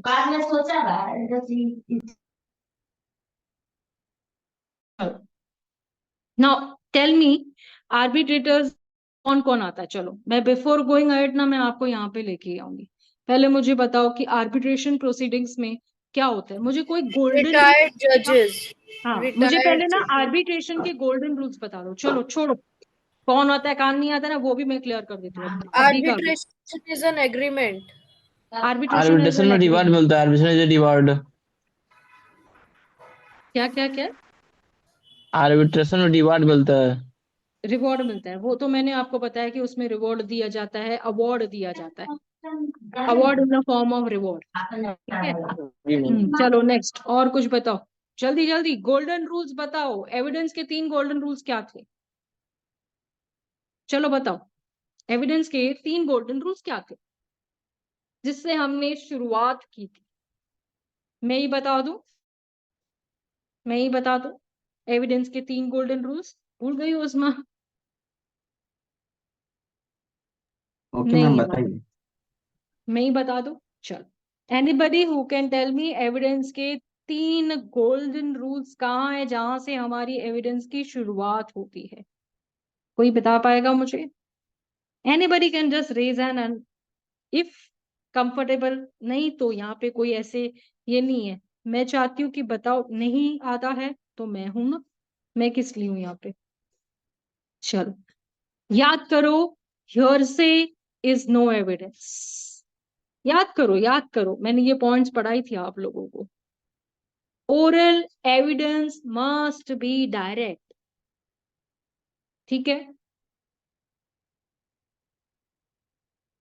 डॉक्यूमेंट्री एविडेंस अब कैसे प्रूफ होगा? डॉक्यूमेंट से ही। Documentary evidence must be prove by document itself. ये हम लोगों ने 3 गोल्डन रूल्स स्टार्ट करते ही पता होना चाहिए, एविडेंस मैम खोलते प्लीज हैं रिपीट, रूल्स के बारे में पता होना चाहिए। Ma'am please repeat. Hearsay is no evidence, it's the first golden rule. Second golden rule is oral evidence must be direct. Third is documentary evidence must be proved by document itself. Now digital की बात करेंगे तो यहाँ पर जो हमारा definition point of view change किया गया है, वहां पर नोटिस आते थे डॉक्यूमेंट में, रिकॉर्ड्स आते थे डॉक्यूमेंट में, सर्टिफिकेट आते थे डॉक्यूमेंट में। कहाँ पे? वहां पे मतलब एविडेंस में। मैं एविडेंस की बात कर रही हूँ, अब मैं साक्ष्य की बात करती हूँ। तो यहाँ पर क्या होगा, यहाँ पर क्या क्या लिया गया है? सब्सटेंस बाय लेटर्स, फिगर्स, ये सब है। आप लोगों को एविडेंस में ये भी था, लेकिन क्या नहीं था वो भी बताया है मैंने, मैं फिर भी बता देती हूँ वापस से। By more or one, those means intended to be used, which may be used for the purpose of recording the matter, includes electronic and digital records को add on कर दिया गया है। तो अब ये जो है ना, ये भी डॉक्यूमेंट का पार्ट हो गया। पहले डॉक्यूमेंट में क्या होता था? नोटिसेस होते थे, रिकॉर्ड्स होते थे, सर्टिफिकेट्स होते थे। अब भाई क्या है? अब इलेक्ट्रॉनिक और डिजिटल रिकॉर्ड को एड ऑन कर दिया गया है। प्रीवियसली क्या था और अब क्या है? ये है the difference what you are suppose to understand. ठीक है, क्लियर हो रहा है? कॉन्सेप्ट समझ में आ रहा है? बोर तो नहीं हो रहा कि पता नहीं हमने एविडेंस को छोड़ा तो अब पता नहीं क्या है? किसी को भी नो कुछ मैम। ऐसा है कि नहीं समझ आ रहा नो भाई, मैम। यहाँ जा रहा है यहाँ से बाहर? चलो, अब ये आपने समझा। तो इंडियन एविडेंस को लगता है क्या? लगता है कि एक्सेप्शनल कंडीशंस में लग, लेकिन ऐसे कंडीशंस में जो एक्सेप्शनल होती है। वरना आपको मैंने कहा है ना, ये बहुत बहुत ही छोटी सी बात है, रिमोटली टू अंडरस्टैंड, कि आप जब इंडियन एविडेंस एक्ट पढ़ते थे तो एफिडेविट एफिडेविट एफिडेविट है ना, शपथ पत्र, साक्ष्य पत्र, ये आपने सुने हुए हैं शब्द। शपथ पत्र क्या होता है, साक्ष्य पत्र का हम लोग कब यूटिलाइज करते हैं? अब मैं आपको बताऊं कि जब इंडियन एविडेंस एक्ट के अंदर हम लोगों को एविडेंस एफिडेविट कौन से सेक्शन में दिया गया है और एविडेंस एफिडेविट को क्यों दिया जाता है, उसके पीछे क्या रीजन है, मैंने आपको बताया था। एग्जिबिट वर्ड यूज किया था, एग्जिबिट, EXHIBIT। ठीक है, ये एग्जिबिट का मतलब क्या होता है कि कोर्ट किसी भी पेपर को, किसी भी डॉक्यूमेंट को जो ओरिजिनल होता है उसे एग्जिबिट देती है। क्यों देती है? क्योंकि उसको वो पेपर की वैल्यू है। अब जैसे हम देखते हैं ना कि what is the gravity of the offence, तब बेल मिलेगी, है ना। हमारा फर्स्ट ये रहता है कि what is the gravity of offence, क्या है ऑफेंस, क्या है। जहां पे 376 आ गया, जहां पे मौका आ गया, आप लोगों को महाराष्ट्र के अंदर पता है, मुझे नहीं पता, पता है कि नहीं है, तो हमारे यहाँ पे ऐसे, तो बहुत सारे लॉयर्स जो हैं वहां पे बोलते हैं कि अरे बाप रे। अब देखो क्या होता है, अरे बाप रे बोलने का मतलब है कि क्या उनको पता नहीं है क्या कौन सा जज कैसा है? सिटिंग चेक करते हैं, कौन से जज के सामने लेना चाहिए मैटर, नहीं लेना चाहिए, और हम लोग कैसे अपने आर्ग्यूमेंट को स्किलफुली डेवलप्ड कोर्ट के सामने विथ बॉटम, मतलब हम लोगों को ईगोइस्टिक रह के अगर आप लोगों ने किसी भी जज के सामने आर्ग्यू कर दिया इसे, तो आपको ये पता होना चाहिए कि एविडेंस एफिडेविट, जो यहाँ पर हम लोग एविडेंस की बात कर रहे हैं, एफिडेविट की बात कर रहे हैं, अभी साक्ष्य एफिडेविट की बात जब हम करेंगे तो उसको कौन सा, कहाँ पे लिया जाता है और क्यों उसको लिया जाता है, वाई वाई वाई। आप जो भी डॉक्यूमेंट्स लेके आते हो तो उस डॉक्यूमेंट को एग्जिबिट होने के बाद में उसको क्रॉस में उसको दिखा के उसकी मेमोरी को रिफ्रेश करने के बाद में उसका क्रॉस एग्जामिनेशन होता है। देखो ये डॉक्यूमेंट वही है ना, इसको आप जानते हो ना, तो वो लाइंस होते हैं, उसके बॉर्डर्स होते हैं, उसके ऊपर वो पॉइंटर्स पे क्रॉस एग्जामिनेशन। आ रही है बात समझ में? तो वो एक एविडेंस एफिडेविट जो होता था, तो अभी जो साक्ष्य एफिडेविट होगा आपका, उसके अंदर मेजरली उसको डॉक्यूमेंट ही किया जाता है। It is for using the evidence affidavit, the Sakshya affidavit for the purpose of documentation. आप डॉक्यूमेंट के इधर लिख दो is equals to Sakshya affidavit, which is used for the purpose of document, or now includes electronic and digital records. Correct Sonia ma'am?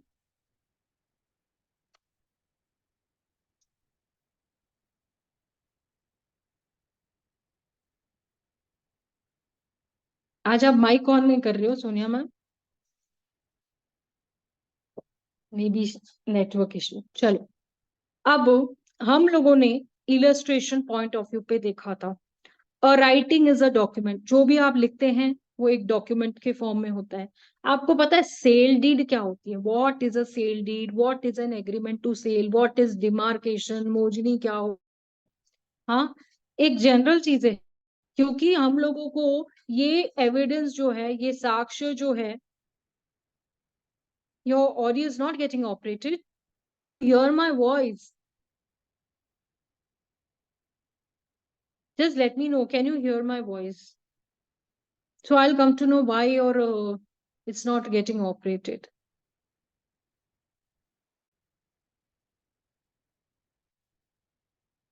Sonia ma'am, can you hear my voice? Okay, you can hear me. So glitch हो रहा है क्या? Is it getting glitched? Ma'am उनका कभी network कभी issue होगा। हाँ glitch होता है ना, तो उसके वजह से भी नहीं होता है। ठीक है, चलो आगे बढ़ती हूँ। और राइटिंग इज अ डॉक्यूमेंट, जो भी आप लिखते हैं वो दस्तावेज होते हैं। अब इस डॉक्यूमेंट को आप लोगों को कोर्ट के सामने कैसे यूज करना होता है। कभी कभी हम क्या करते हैं ना, हम कोर्ट में ना जो चीज हमको आर्ग्यू करनी चाहिए, वो उसको आउट ऑफ द वे जाके हम चीजें आर्ग्यू करते हैं। वी डू इट, हम करते हैं ऐसे। तो कोर्ट वहां पे बहुत इरिटेट हो जाता है कि आप ये सब क्यों बोल रहे हो। मेरे सामने जो सबमिशन, इसको कहते हैं सबमिशन, जो आप कोर्ट को बोलते हो, यानी आप उस चीज को सबमिट करते हो ओरली बिफोर द कोर्ट, तो आपके सबमिशंस जो होने चाहिए वो सही होने चाहिए। सबमिशंस पे कोर्ट भी इरिटेट होती है। तो वर्ड्स प्रिंटेड, लिथोग्राफ और फोटोग्राफ्स आर डॉक्यूमेंट। आप लोगों को पता है कि जो प्रिंटेड वर्ड्स होते हैं वो भी हम डॉक्यूमेंट में यूज करते हैं। हाँ, मैं यहाँ थी sale deed, agreement to sale, जैसे पावर ऑफ अटॉर्नी हो गया। फिर हमें कहूँ कि डिमार्केशन क्या होती है, म्यूटेशन एंट्री क्या होती है, ये सब क्या है, ये सब क्या है, ये सारे के सारे डॉक्यूमेंट्स में आते हैं। अब मैप और a plan as a document, जैसे हमारे एरिया का, हमारे जो जहां पे हम रह रहे हैं वहां का जो मैप होगा, जो प्लान होगा, प्लान में आप लोगों को यहाँ पे सिर्फ प्लान बताया गया है। अब यहाँ पर आप, मैं अगर बताऊं कि जोन सर्टिफिकेट, एग्जाम्पल ले रही हूँ, बहुत डिटेल में नहीं जा रही हूँ, पर ये सब चीजें मालूम होगी ना, तो सीपीसी के अंदर भी आप एविडेंस के साथ में मास्टरी करोगे। ठीक है, तो एग्जाम्पल में बोलती हूँ कि प्लान है, तो प्लान के साथ में जोन सर्टिफिकेट है, डिमार्केशन है, गवर्नमेंट डिमार्केशन क्या होती है, प्राइवेट डिमार्केशन क्या होती है, क्या उसको एविडेंस एफिडेविट के लोगों को ले सकते हैं, क्या क्या हम लोग उसको डॉक्यूमेंट में ले सकते हैं क्या, can it is included, is that included in the definition of an document? Yes ma'am एक मिनट। हाँ हेलो हाँ मैम, आदित्य बोलो। मैं डॉक्यूमेंट में ये भी तो, जो गजटेड अफसर का सिग्नेचर जो डॉक्यूमेंट होगा, जैसे कि जो जमीन रजिस्ट्री होती है, या जो जो प्लॉट के नक्शे आते हैं जो डिस्ट्रिक्ट वाइज होते हैं, जो ये क्या अनुमंडल वाइज जो नक्शा भी होता है, वो भी तो डॉक्यूमेंट में आ जाएंगे ना।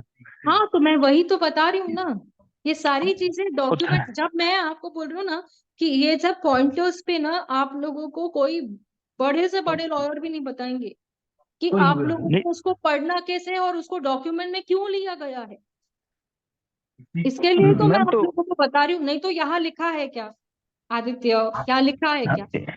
अगर मैं डिजिटल नहीं लिखा। सिग्नेचर की बात करती हूँ, एक रजिस्ट्रार है, यस उसने सिटी सर्वे, जो सिटी सर्वे ऑफिसर है, ठीक है, मैम। उन्होंने सिटी सर्वे के ऊपर अगर आपको अपना नाम चढ़ाना है, ठीक है, तो ऐसे करने के लिए जो डिजिटल सिग्नेचर्स यूज होते हैं, तो उसके लिए उनके पास एक पासपोर्ट होता है। ठीक है, ma'am only this person is to use this. Yes ma'am. हम में से किसने कर दिया तो हम तो फौजरी के अंदर लटक गए। हमने किसी ने भी उसमें, मतलब that is a thing which is to be understood in the point of साक्ष्य बिल, जो हम लोग एविडेंस को छोड़ रहे हैं। तो आप यस जो मैम। बोल रहे हो ना, आप लोगों को मैं बोल रही हूँ कि आप लोगों को प्लान का कॉपी कैसे होता है मैं यहाँ पे दिखाऊंगी। I will show yes you. Ma'am. Architect का सर्टिफिकेट कैसे होता है मैं दिखाऊंगी। मैं आप लोगों को ये भी दिखाऊंगी कि जो डिमार्केशन होती है उसको कैसे रहती है डिमार्केशन, उसमें कौन से पॉइंटर्स पे हमको समझने का पॉइंट है। 712 एक्सट्रैक्ट जो हमारा हम लोगों को कहीं ना कहीं ये देखता है कि हम इस प्लॉट के, इस घर के, जो जो नॉट इवन घर के, जो जहां पे हमारा बिल्डिंग बनने वाला है, जो हम उसके मालिक कैसे बने हैं। ठीक है, तो मैम जब हम मैम इसमें सर्च रिपोर्ट होती है, ठीक है, सर्च रिपोर्ट क्या होती है नहीं मालूम है। सर्च रिपोर्ट आप लोगों को पता है सर्च रिपोर्ट कौन देता है? That search report is also a document. ये सब बता जो मैं रही हूँ ना, that search report is also a document. तो सीपीसी के अंदर ना, सीपीसी वेरी वास्ट। जब हम लोग है ना प्लेंट देते हैं, एग्जिबिट 1 क्या होता है, एग्जिबिट 5 क्या होता है, मेरे स्टूडेंट्स को मैं बता चुकी हूँ, तो they are knowing about it. Exhibit 1 plaint होता है, एग्जिबिट 5 जहां हम लोग टेम्पररी इंजंक्शन लेते हैं कोर्ट से, या एनी रिलीफ लेते हैं जो टेम्पररी होती है, वो हम लोग देते हैं। फिर उसके अंदर ना हम कैसे लॉ के साथ में, हम चीजों के साथ में खेल सकते हैं। अभी समझो ऑर्डर 7 रूल 11 आ गया, ठीक है, तो ऑर्डर 7 रूल 11 आ गया, प्लेंट रिजेक्शन की बात हो गई ना हमारा, तो ऐसे प्लेंटिव अरे मेरा तो ऑर्डर 7 रूल, तो उसके ऊपर ऑर्डर 7 रूल 14 लेके आता है प्लेंटिव। ये सब चीजों के ऊपर कमांड कब आएगी? जब आपके यहाँ पे कॉन्सेप्ट्स क्लियर होंगे। तो इसलिए मैं बता रही हूँ आप लोगों को। मैं एग्जांपल पूछा आपको, सर्च रिपोर्ट क्या होती है, सर्च रिपोर्ट मैम कौन देता है? Yes ma'am. मैम इसमें डॉक्यूमेंट में मुझे एक इशू और है कि जब से ई ऑफिस इम्प्रूव हुआ है मैम इंडिया में, तब से तो जो जो जिसका ऑथराइजेशन है वो क्लिक करने के बाद उनका नाम, रैंक और सिग्नेचर सभी आ जाते हैं। बट जब से पहले स्टाम्प जब चलता था, स्टाम्प पे सिग्नेचर होती थी, उस समय बहुत सारी फर्जरियां होती थी। और अभी ई ऑफिस में भी फर्जरियां हो रही है, जो कि मतलब कि कोई भी क्रिएट कर ले रहा है उस तरह से। इसमें डिफरेंट कैसे किया जा सकता है और किसको बेस्ट माना जाएगा, ई ऑफिस के सिग्नेचर को या स्टाम्प सिग्नेचर को? ई ऑफिस सिग्नेचर को, क्योंकि हम जो साक्ष्य बिल लेके आया गया है ना, ये सब ई कॉमर्स और ये सारी चीजों को लेके आया गया, क्योंकि साइबर लॉ जो था ना, अब जो साइबर लॉ है, साइबर या लॉ मैम। है, कितना सारा multiple, with an IP address I can come to know what is going on in your phone. Yes With an ma'am. IP address I can track you. क्यों वहां पे party interest create करने के लिए बैठे हैं?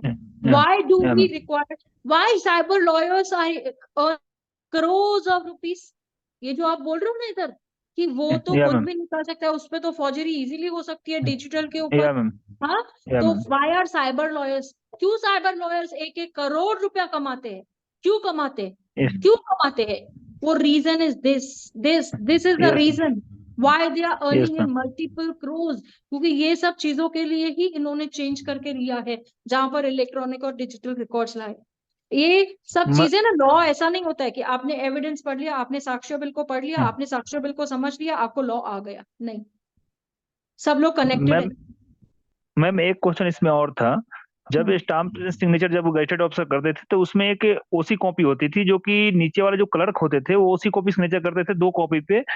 जो ओसी कॉपी ऑफिस में रह जाती थी और जो मेन कॉपी होती थी वो इंडिविजुअल को मिल जाता था। जबकि ई ऑफिस जब से आया है, तो जो क्लर्क बनाता है, क्लर्क बना के जब ऑथराइजेशन को पास करता है, तो ऑथराइजेशन को इसमें फुल रीड करना पड़ता है और इसमें फुल रिस्पॉन्सिबल ऑथराइजेशन हो जाता है। तो क्योंकि जब जब डॉक्यूमेंट कॉपी की जब प्रूफ माना जाएगा, डॉक्यूमेंट कॉपी जब आएगी स्टाम्प वाली मैम, इसमें क्या ओसी जो क्लर्क है उस पे क्या एलिगेशन हो सकता है क्या मैम? हाँ, क्यों नहीं हो सकता है? क्यों नहीं हो मैम सकता है? तो अच्छा, मैम आप जनरली देखो, 712 एक्सट्रैक्ट है, उसको आपको क्या मैम? एक वेबसाइट है, उस वेबसाइट के थ्रू आपको पे करना है और उसको आपको डिजिटल साइन के साथ में वो कॉपी दी जाती है। Yes ma'am. Treated as secondary और ओरिजिनल ट्रीट करके उसको अपन काम चलाओ करते हैं आजकल। हाँ, यस मैम। राइट है या यस। रॉन्ग है? सिमिलरली राइट है मैम। देखो, जो गवर्नमेंट है या जो अथॉरिटी ऑथराइज पर्सन है, तो वो आ जाएगा ना। वाई? इसीलिए तो क्राइम क्यों ये हो रहा है फिर? What is the purpose, what is the reason behind this? यही तो है। यस और मैम। आप जो थैंक यू। बोल रहे हो ना कि उसको यूज किया जा सकेगा, क्या? यस, यस, आप उसको पकड़ के धोपड़ो। उसके ऊपर कंप्लेन करो, क्योंकि मिसचिफ जो है ना, मिसचिफ लॉ के अंदर बहुत इजीली की जा सकती है, वेरी इजीली। पर पहले के जमाने में और अभी के जमाने में फर्क है। First, lawyers are not aware about, उनको पता भी नहीं था। इवन इफ मैं अगर बोलूंगी ना, till today most of are not even aware about cyber law crime, नहीं पता है उनको, नहीं पता है साइबर लॉ क्राइम क्या होता है, किस तरीके ट्रैप हो सकता है इंसान। और पता है कितने सारे लॉयर्स ऐसे फैकल्टीज बना के बैठे, ऐसे बना के बैठे हैं जहां पर वो लोग एवरी डे, मैं बोलूं ना कहीं मिलके वो लोग उसके ऊपर काम करने की कोशिश कर रहे हैं।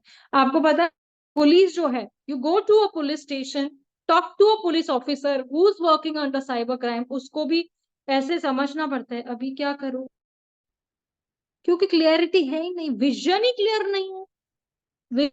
तो ऐसे बोलूंगी कि उन लोगों का बिल्कुल विजन ही क्लियर नहीं है इस बात के ऊपर। जब तक विजन क्लियर नहीं होगा तो तब तक क्या समझ में आएगा। इसके लिए तो है साइबर लॉ जो है, वो इसी वजह से आया कि जैसे हम लोगों को इलेक्ट्रॉनिक और डिजिटल रिकॉर्ड्स के अंदर, पहले देखो वाइफ जो होती थी ना, 490 डे का केस कैसे ही छूट में लगा देती, मस्त, चल मेरा जेल में जाएगा पति, सास जाए ससुर मरे, मुझे कोई फर्क नहीं पड़ता। Yes. A very beautiful thing, Sonia ma'am, कि they ask only for the transfers because they are not aware. उनको पता ही नहीं है कि साइबर लॉ कैसे है, क्या है। अच्छा ठीक है, आपको पता है कि कोर्ट्स में भी साइबर लॉ से रिलेटेड कंप्लेंट्स पड़ी हुई है। गो टू अ भाऊ साहब, और जो आप लोग बाबू बोलते हैं ना, उनके पास चले जाओ, बोलेंगे माहित नहीं, पता नहीं, ऐसे करते, माहित नहीं, मला माहित नहीं, पता ही नहीं है मुझे। उनको पता ही नहीं है कि एग्जैक्टली कौन से क्लॉज के अंदर कंप्लेन भी की जा सकती है। बहुत, आप देखेंगे आप लोगों को हेल्पलाइन नंबर्स है 1930, ठीक है, वहां के लिए हम लोग 1930 लगा जाते हैं, कंप्लेन रजिस्टर हो जाती है। उसके बाद आप लोग एक फाइंड आउट करना कि आपकी कंप्लेन आगे जाती है क्या, वहां तक पहुंचती है क्या, कितना टाइम लगता है। आपका इंस्टाग्राम हैक हो जाता है, इंस्टाग्राम हैक हो गया, oh my God, I am gone, my Instagram is hack, मेरी तो सारी डाटा चली जाएगी, मेरी फोटोज हैं, मेरे पिक्चर्स हैं। आजकल तो फोटोशॉप का जमाना है। तो वो समय क्या करना चाहिए, what are we suppose to, even if you are lawyer, मैं बोल रही हूँ आप लोगों को कि मैं ऐसे नहीं बोल रही हूँ कि सारे लॉयर्स को सारा लॉ जानते हैं वो लोग, नहीं, nobody knows full, but with time आप लोगों को कहीं ना कहीं अपने ऊपर काम करने का है। तो ये इसके लिए मैं आप लोगों को बता रही हूँ यहाँ पे कि जो डॉक्यूमेंट है, हाँ I know, in Pune they don't know only, truly speaking उनको सच्ची में नहीं मालूम है। रियलिटी फैक्ट है कि they are not even aware कि साइबर लॉ के अंदर कंप्लेन कैसे है। और मैंने देखा है कि जब हम एफआईआर करवाने जाते थे ना सोनिया मैम, तो कहीं ना कहीं जो पुलिस ऑफिसर बैठे हुए हैं, 5वीं fail, 2nd fail, they have come from this much of the areas, how they are going to understand कि कैसे करने का है, उनको कैसे समझेगा, मेरे को बताओ ये बात। 2री फेल है, 3री फेल है, 5वीं फेल है, और वो चले एफआईआर लिखने के लिए।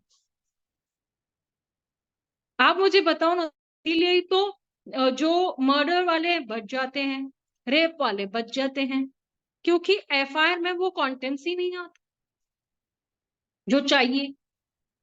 वही चीज जो वकील साहब होंगे, वो क्रॉस एग्जामिनेशन में आयो की चंपी करते हैं, बैंड बजवाते हैं, क्यों करते, यही रीजंस है, these are only the reasons why they get trap. तो आप लोगों को पॉलिश होने का, इसके लिए मैं आप लोगों को यहाँ पे बता रही हूँ। कहाँ पे ये डॉक्यूमेंट के अंदर ये थोड़ी लिखा है कि आपको सेमेंट्रल extract, mutation entry, demarcation, search report, plot के पेपर्स क्या होते हैं, और किससे आई प्रॉपर्टी, कैसे आई property, who was the first owner of the property, ancestral property है क्या, कौन सी प्रॉपर्टी है, ये सारी की सारी it comes under the definition of an document. Everything what I'm telling you, that comes under the criteria of document. So आप सिर्फ ये समझने की कोशिश करो, ठीक है। इंस्क्रिप्शन जो पहले पुराने जमाने में क्या होता था कि मेटल प्लेट पे भी लिखा जाता था, उसे डॉक्यूमेंट माना जाता था। पत्थर पे लिख दिया आई लव यू सनम, है ना, पुराने जमाने में, तो वो भी हम लोगों को डॉक्यूमेंट में कहा जाता है। कार्टून्स बोलो, उसको भी लोगों ने डॉक्यूमेंट बना दिया है। तो अब इसके साथ में एडवांस क्या आया है, तो ये तो हम लोग ने एविडेंस एक्ट में भी पढ़ा है ना। तो आप बोलेंगे नया क्या है, कुछ नया तो दिखा इसमें हम लोगों को। तो electronic records, email, server logs, आपको पता है wherever you are, wherever आपकी ट्रैक करना इजी है कि नहीं है? बिल्कुल इजी है, बिल्कुल बिल्कुल इजी है। स्मार्टफोन्स का जमाना है, जो हम लोग रेफ्रिजरेटर्स यूज करते हैं, ओवन यूज करते हैं, तो वो इलेक्ट्रॉनिक्स में नहीं आते हैं क्या? वो नहीं आते हैं क्या? क्योंकि आप मुझे बताओ, एडवांस चीजें हैं, उसके अंदर भी जब हम एडवांस रिकॉर्ड्स को, क्यों ना, जो रेफ्रिजरेटर्स है, ओवन्स है, फिर बहुत सारे ऐसे इलेक्ट्रॉनिक गैजेट्स है जो आप लोग in the day to day use करते हो, है ना, तो वो सब भी आप लोगों को इन लोगों ने क्या किया, साक्ष्य बिल में ऐड करके ये बोल दिया कि अब बाबा ये भी डॉक्यूमेंट। नहीं तो वाइफ क्या करती थी, गालियां देती थी मैसेजेस के अंदर, डर नहीं लगता था, क्या होगा, कुछ नहीं होगा, मैं तो पति हूँ, मैं सॉरी, मैं तो पत्नी हूँ, मैं तो अबला हूँ, मैं तो नारी हूँ, नारी की वाट। ठीक है, कॉन्सेप्ट क्लियर? चलो, evidence means include all the statement including the statement given electronically, a court may permit to be made before it witnesses in relation to the fact inquiry, and such statements are called oral evidence। मैंने आपको शुरू में भी बता दिया, oral evidence must be direct। यहाँ पे लिख दो आप ये पॉइंट कि जो भी स्टेटमेंट इंक्लूड होते हैं इलेक्ट्रॉनिकली, कोर्ट आपको परमिशन देती है कि भाई आप जो भी विटनेसेस को ले रहे हैं, जो भी मैटर ऑफ इंक्वायरी है, तो वो सारे के सारे स्टेटमेंट्स जो होंगे वो ओरल एविडेंस होंगे। देखो यहाँ पर भी इन्होंने वर्ड ओरल एविडेंस यूज किया है, अभी भी देखो ओरल एविडेंस यूज किया गया है, they are not written as oral साक्ष्य, यहाँ पे भी वो नहीं बोला गया। स्टिल आप रिफ्लेक्ट कर रहे हो उस चीज के अंदर कि आज भी एविडेंस जिंदा है, मरा नहीं है, कि टाइगर जिंदा है। Now all the documents including electronic digital inspection of the court, such documents are called documentary evidence। मैंने आप लोगों को डॉक्यूमेंट्री एविडेंस के अंदर मैंने बताया था, नोट्स है, रिकॉर्ड्स है, फिर सर्टिफिकेट्स है, अब इंक्लूड हो चुका है इलेक्ट्रॉनिक और डिजिटल रिकॉर्ड्स भी। ठीक है, क्लियर, क्लियरिटी है? चलो उसके बाद में आगे बढ़ते हैं। फैक्ट, सारा का सारा गेम जो स्टार्ट होता है, it starts from the fact. If you are aware about the fact, everything is under control. तो फैक्ट क्या है, पहले हम लोग उसको समझेंगे। एनी फैक्ट, स्टेट और relation things capable of being perceived by the senses, eyes, ears, nose, ये सब सेंसेस है हमारे। ठीक है, in any mental condition of which a person is conscious। अब देखो जब कोई भी फैक्ट होता है तो आप in a conscious state of mind आप उस चीज की विटनेस खड़ा होके क्या करेगा, कॉन्शियस स्टेट ऑफ माइंड में अपने जो भी उसको साक्ष्य देने का है, जो भी उसको कोर्ट के सामने कहना है, he should be in a state of mind. No, drunken intoxicated person का विटनेस लेके वो लोग ये करेंगे क्या? नहीं, नहीं लिया जाता है ना। चलो इलेस्ट्रेशन में आ जाती हूँ।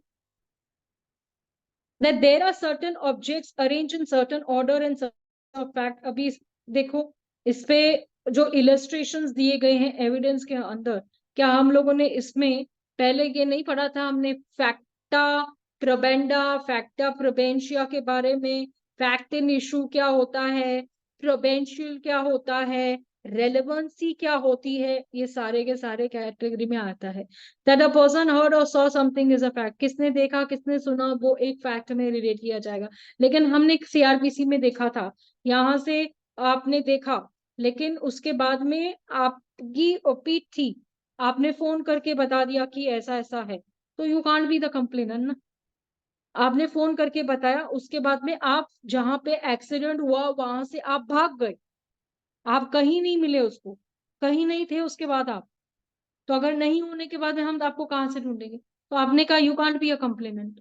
अ complainant is the one who person who comes before the police and makes a statement, उसके बाद में उसको लिया जाता है। तो कोई भी पर्सन जिसका मेंटल कंडीशन सही है और वो कॉन्शियस है, वो स्टेट ऑफ माइंड में है चीजों को बताने समझने के लिए, दैट उसको हम लोग एविडेंस में लेते हैं। तो वैसे ही जो पर्सन ने देखा, वैसे ही पर्सन ने जो सुना, उसको कुछ भी उसको फैक्ट में लिया जाता है। दैट द पर्सन हर्ड और saw something is a fact. समझ में आया? अब मैं आपको फैक्ट के ऊपर थोड़ा सा एक बात बता देती हूँ कि फैक्ट का मतलब वो होता है कि जब आपके पास में कोई भी क्लाइंट आता है तो आप क्या करते हो, उसको फैक्ट पूछने के बाद में रियल कंट्रोवर्सी पूछने जाते हो क्या? आप पूछते हो कि मर्डर किया है? मर्डर वाले से पूछोगे मर्डर किया है? पूछोगे? नो रेप मैम, वाले से नो पूछोगे मैम, रेप किया है? रेप किया है नो पूछोगे? मैम। रेप करके जो आया है बोला क्या? है उस पे हमें बिलीव करना है। Very good, very good, my students can say this word कि जो बोला है उसको वो बिलीव करके चलने का है। You don't have to screw that person and ask that person किया है क्या, कि कोई कोई ये नहीं है। It's not which is not to be understood. आपको पता है कि है, आप इनटू द नॉलेज हो, you are aware about it, but you have to don't think about it कि किया है।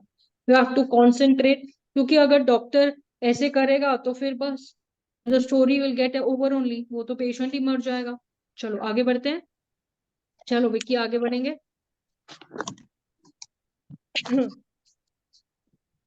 The person holds a certain opinion. अब यहां पर the person said certain words, कुछ बोला मैंने, वो फैक्ट हो गया ना। अगर मैंने आपको ये बता दिया, मैंने आपको ये बता दिया कि एग्जाम्पल, मैंने आपको ये बता दिया कि ऐसे कोई वर्ड्स मैंने आपको बोल दिए, तो वो जैसे अभी आपके पास कोई क्लाइंट आया है, आप ये नहीं थे, एक मिनट है।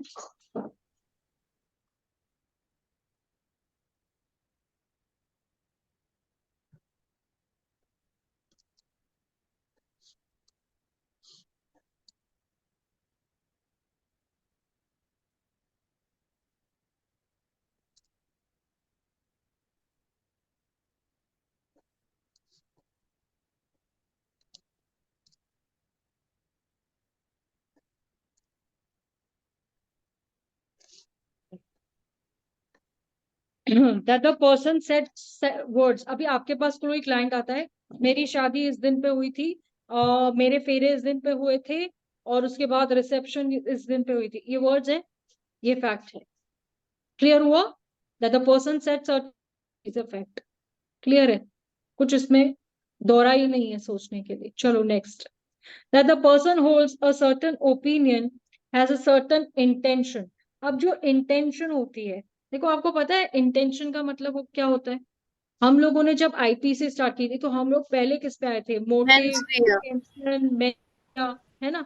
ये सारा का सारा एंटी क्लॉक और क्लॉकवाइज हम लोग पढ़ते थे ना, और नहीं पढ़ते थे? तो ये सब क्या है? ओपिनियन जब फॉर्म भी पर्सन किसी के लिए, तो that comes under what criteria? हाँ विकी?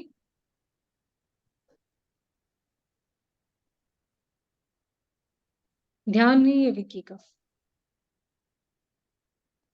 विक्की मैंने क्या बोला?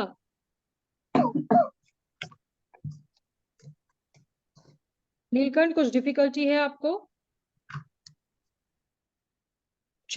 नो मैम, समझ में आ रहा है। आ रहा है ना? बस वही हाँ चाहिए था, मैम मैम। समझ एक्चुअली में। नींद आ रहा है। इजी लग रहा है ना? इजी लग रहा है ना? हाँ मैम। क्या बोला नीलकंठ पहले? मैं नहीं बोला मैम, विकी कुछ बोला है। क्या बोला विक्की? नींद आ रहा है। थप्पड़ खाना है, नींद आ रहा है। चलो। That the person holds a certain opinion, has a certain acts in good faith or fraudulently, or uses a particular word in a particular sense, or is or was at a specific time conscious of a particular sensation is a fact। हम लोग कुछ ऐसी बात बोलते हैं, sense में बोलते हैं, तो वो भी फैक्ट बन जाता है ना।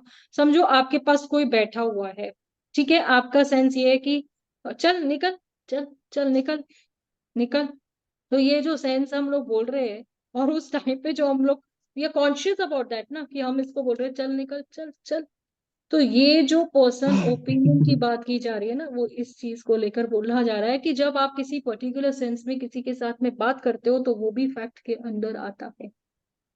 ठीक है, चलो फैक्ट इन इशू। अब है ना, अब फैक्ट इन इशू जो है ना, हमने स्टार्ट जब आईपीसी किया था ना, तो फैक्ट इन इशू से स्टार्ट किया था। क्या है फैक्ट इन इशू, क्या इंक्लूड करता है, क्या कनेक्शन है, क्या एग्जिस्टेंस है, क्या नॉन एक्सेप्शन है, क्या मना करे, क्या एडमिट करे, लायबिलिटी क्या होती है, फिर उसमें डिसेबिलिटी क्या होती है, क्या डिनाई करे। तो ये सारे जो प्रोविजंस है ना सीपीसी को, आप लोगों को फैक्ट्स क्या होते हैं, फैक्ट इन इशू क्या होता है, आपको पता है। मैंने हमेशा कहा है कि बहुत सारे जजेस को निकालते हैं ना, वो भी नहीं आता है। मैं यह बात आपको क्लियरली बता रही हूँ, तो आप लोगों को ये चीजों पे क्लियर रहने का है।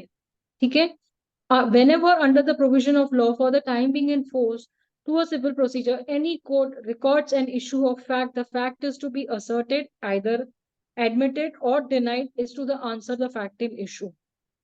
हम लोगों ने सीपीसी के अंदर फैक्ट और फैक्ट इन इशू के बारे में पढ़ा है या नहीं पढ़ा? याद करने की कोशिश करो। फैक्ट इन इशू को अगर मैं इजी लैंग्वेज में बोलूं तो क्या होता है? हाँ, जो फैक्ट, वो जो चीज विवाद में है। अच्छा अच्छा, कोई मुझे बताएगा कि अगर फैक्ट इन इशू के अंदर रियल एविडेंस क्या होता है, या मैं ही बताऊं? What is a real evidence? What is a real evidence? हमने पढ़ा है सर्कमस्टेंशियल एविडेंस क्या होता है, रियल एविडेंस क्या होता है। तो what is a circumstantial and real evidence? What is circumstantial and real evidence?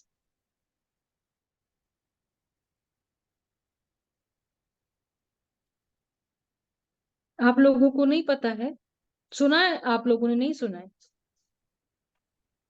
हाँ, non rebuttal of fact relating to the matter, okay, but can you give me an example of real evidence? क्या है? जो उस fact से direct connect रखता हो, हम्म, जो उस जैसे फैक्ट से डायरेक्ट कनेक्शन रखता हो। वो रियल एविडेंस हो गया। यस आपने, मैम। आपको याद नहीं है नहीं कौन मैम। बड़े कुछ ऐसे सुनाया था मैंने आप लोगों को रियल एविडेंस के अंदर? याद नहीं है? Prove effortlessly is real evidence. Give me one example of only one thing. Just tell me what is a real evidence and give one example. Only one example. एक एग्जाम्पल दे दो कि ma'am real जैसे evidence marriage क्या है। Certificate हो गया। Check bounce and memo are real evidence. Check bounce and memo are real evidence as per your. Ma'am marriage हाँ certificate हो गया, हाँ, और वो रियल एविडेंस हो गया। अगर डाइवोर्स का बात है तो बर्थ उसमें certificate of child is a real evidence. तो जो एग्जाम्पल जब मर्डर होता है तो वहां पे खून से समझो कुछ कपड़े वपड़े मिलते हैं या कुछ ऐसी चीज मिलती है, तो वो हम लोग रियल एविडेंस में नहीं ट्रीट करते हैं क्या उसको? यस मैम करते हैं। और मैम गन हो गया, यस मैम। क्या? चाकू हो गया, हाँ गन, हाँ यस हाँ। चाकू, ma'am. Now you are coming to DNA. The proper point. Now exact point पे आ रहे हो आप लोग। अब आ रहे हो, अब उठ पाड़ के नीचे। नॉट, ये जो चीजें है ना यहाँ पे कनेक्ट करनी चाहिए कि रियल एविडेंस में ये सारी चीजें आती है ना। सर्कमस्टेंशियल में क्या आता है? मैम जो डेड बॉडी है, एक पर्सन मर्डर है, तो वो भी एक रियल एविडेंस है। वेरी गुड, सुसाइड नोट हो गया, है ना? Yes ma'am. ये सब आ जाते हैं सर्कमस्टेंशियल एविडेंस में। चलो, बेसिकली आप लोगों को समझ रहा है कि मैं क्या एविडेंसेस की बात कर रही हूँ। ठीक है, क्लियर यहाँ तक? Any difficulty? Any difficulty? No ma'am. No चलो, मैम। अब मे प्रिजम्पशन के बारे में मैं ऑलरेडी बता चुकी हूँ, इस इलस्ट्रेशन को पढ़ने का कोई मतलब नहीं है। चलो next, no not ma'am. Prove हो गया। अब आते, शल प्रिजम्पशन की भी बात आपको बता दी, रेलेवेंसी मैं आपको बाद में बता दूंगी। चलो, words and expression defined in the information technology act 2000 and भारतीय नागरिक सुरक्षा 2023, भारतीय संहिता 20 shall have the same meaning, यानी कि अब इसको इंफॉर्मेशन टेक्नोलॉजी एक्ट को इंक्लूड करने के साथ साथ इनको भी बोल दिया कि वर्ड्स एंड एक्सप्रेशन में आप लोग भी आते हैं, डजंट मैटर्स एनीवेज। चलो नेक्स्ट, अब आते हैं चैप्टर नंबर 2 पे, जो कि आपको रेलेवेंसी ऑफ फैक्ट के बारे में बताता है। हम लोगों को रेलेवेंसी क्या होती है पहले ये बताओ मुझे, what do you mean by relevancy, क्या होती है रेलेवेंसी? जो रिलेट कर रहा है, जो रिलेट कर रहा है उसके हम रेलेवेंसी कहेंगे, बस इतना ही, बस इतना ही, बस इतना जो ही। उससे संबंध रख रहा है। अगर आप लोगों को, हम लोगों ने जब एविडेंस पढ़ा था तब उस समय मैंने आप लोगों को एक बात कही थी, याद करो क्या थी, नहीं था तो भी डोंट माइंड, इट्स ओके, मैं जनरली आपसे पूछ रही हूँ, ठीक है। चलो, रेलेवेंसी का मतलब क्या होता है? हम लोगों ने सेक्शन नंबर 6 रेस गेस्टी पढ़ा था, यस याद मैम, कोशिश करो, यस ठीक है। Ma'am, rest. Yes ma'am. Res gestae पढ़ा था, सेक्शन नंबर 6 से लेके सेक्शन नंबर 16 तक पढ़ा था, रेस यस गेस्टे मैम, पढ़ा था ना, जिसमें हम लोगों को एक ही शब्द था, facts forming the same transaction, रट्टा मार दिया था हम लोगों ने, सब लोगों ने एक ही बात बोली थी ma'am, facts forming the same transaction may they act committed at some place some time, है ना, ऐसे ही है, different place at different time, बात आती थी रेस गेस्टे में। तो रेलेवेंसी ऑफ फैक्ट्स है, आप लोगों को दो चीजें बताती है, एक होती है जनरल रेलेवेंसी, दूसरी होती है specific relevancy. Getting my point?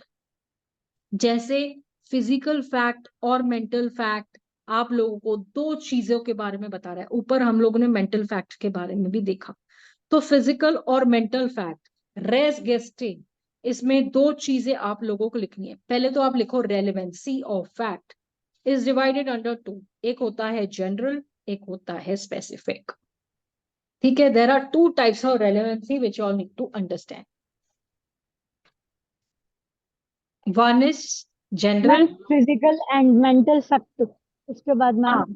हाँ हाँ, वो फिजिकल और मेंटल फैक्ट में लिखवाऊंगी बाद में, अभी इतना ही लिखो, फिलहाल मैं आप लोगों को उतना ही लिखा दूं, डोंट वरी, वो बताऊंगी मैं आप लोगों को बाद में, ठीक है। जनरल एंड, अरे बाप रे, स्पेसिफिक लिखना, specific and general ma'am. General and specific नहीं, विक्की को बोल रही हूँ मैं, वो सोच रहा है कि क्या बोला, जनरल स्पेसिफिक। चलो, अब जनरल के अंदर जो यहाँ पर सेक्शन नंबर 3 है, एविडेंस में be given in any suit of the proceeding for existence non existence of every fact in issue and other facts as are here and declare to be relevant and not others. कहीं ना कहीं जो भी आप बोल रहे हो, जो सेम ट्रांजैक्शन की बारे में आप लोगों को बता रहा है, जिसमें मैं आप लोगों को बताऊं कि जो भी आप साक्ष्य देते हो, विटनेस देते हो, तो वो एविडेंस जो दिया जाता है वो फैक्ट इन इशू पे ही दिया जाता है। किस पे एविडेंस लीड करोगे ना, झगड़ा जिस बात का है, अगर वही बात मुझे नहीं पता, कोर्ट को नहीं पता, तो कोर्ट क्या खा का आपको जजमेंट देगी क्या? What point to give the judgment? किस बात पे आपको जजमेंट दिया जाएगा, क्या बोला जाएगा फिर? तो सारी की सारी चीजें जो है वो रेलेवेंसी ऑफ फैक्ट, जो भी आप एविडेंसेस दोगे वो फैक्ट इन इशू और रेलेवेंट फैक्ट्स को ध्यान पे रख के दोगे। देखो, एक होती है एडमिशन, पता है ना, एडमिशन जो होती है, कन्फेशन जो होता है, हम लोगों को पता है एडमिशन हम एडमिट करते हैं, और कन्फेशन जो होता है वो किसके सामने होता है? कन्फेशन किसके सामने रिकॉर्ड होता है? कोर्ट के सामने, कोर्ट के सामने। जजमेंट उसी के ऊपर बेस होती जजेस है ना, के सामने। जजेस के सामने। Very good. ना, कोई मुझे एक बात बताओ कि जब कोई पर्टिकुलर होता है तो जितने भी ट्रांजैक्शंस होते हैं वो सेम चीज इन्वॉल्व होनी चाहिए। जैसे मैं एग्जांपल बताती हूँ कि समझो किसने ट्रक जो है वो तेजी से आ रही है, ठीक है, ट्रक जो है वो बहुत फास्ट आ रही है, तो उसके बाद में क्या हुआ, किसने देखा वो ट्रक जो फास्ट आ रही है? हमने देखा, आपने देखा? किसी ने भी देखा? तो वो ट्रक जब चली गई और उसके सामने कुछ ऐसा हो गया कि एक्सीडेंट हो गया, ट्रक से एक्सीडेंट हो गया, तो अगर ट्रक जब बहुत ही तेजी से जा रही थी, हम में से कोई भी नहीं देख पाया, वहां पे मिट्टी उड़ी और हमको पता चला कि ये ट्रक थी, यहां से गई, यहाँ पे एक्सीडेंट हुआ, तो this is the same transaction. ये एक ही बात है, हम वहीं खड़े हुए हैं, वहीं से वो ट्रक गई है, एक्सीडेंट हुआ है, सामने वाला मर चुका है, that is the same transaction. जो चीजें वहां पे घटी है, जो घटनास्थल जिसे कहते हैं, जिसे हम स्पॉट कहते हैं, जिसको लेकर पुलिस स्पॉट पंचनामा करने जाती है, तो it Yes. Is the same transaction. Offence ये चक्रा गोल है, ये घूम रहा है। समझ रहे हो? सो सिमिलरली जो हम लोग ने रेस गेस्टे पढ़ा था ना, वही चीजें हैं कि आप एक बात समझ के ले लो, केस के अंदर एविडेंस हो या ना हो, लेना तो पड़ता ही है। आपके केस को स्टैंड कैसे करोगे, कैसे खड़ा करोगे? This section shot not enable any person to give evidence of the fact when is this entitled to proof by any provision of the law। यानी अगर समझो कि कानूनन उसको अलाउड नहीं है। आप लोगों को पता है तड़ी पार क्या होता है? हैव यू हर्ड तड़ी पार? Yes ma'am. तड़ी पार का मतलब क्या होता है? सुना है किसने? ये वर्ड सुना है किसने? आप में से किसी ने सुना है? ज्योति, आपने सुना है? व्हाट हाँ इज अ मैम। तड़ी पार? Yes ma'am. आप लोग सब मुझे सिर्फ थम्स अप करके बता दो कि yes we are aware about तड़ी पार। नहीं मैम, नहीं सुने हैं। महेश बोलता है यस, ये रोड़ा जेल जाता है रोज, तो यस बोलेगा ही बोलेगा। Anybody else? अमित शाह थे था मैडम तड़ीपा। हाँ, या मत बोल, इसीलिए तो पूछा।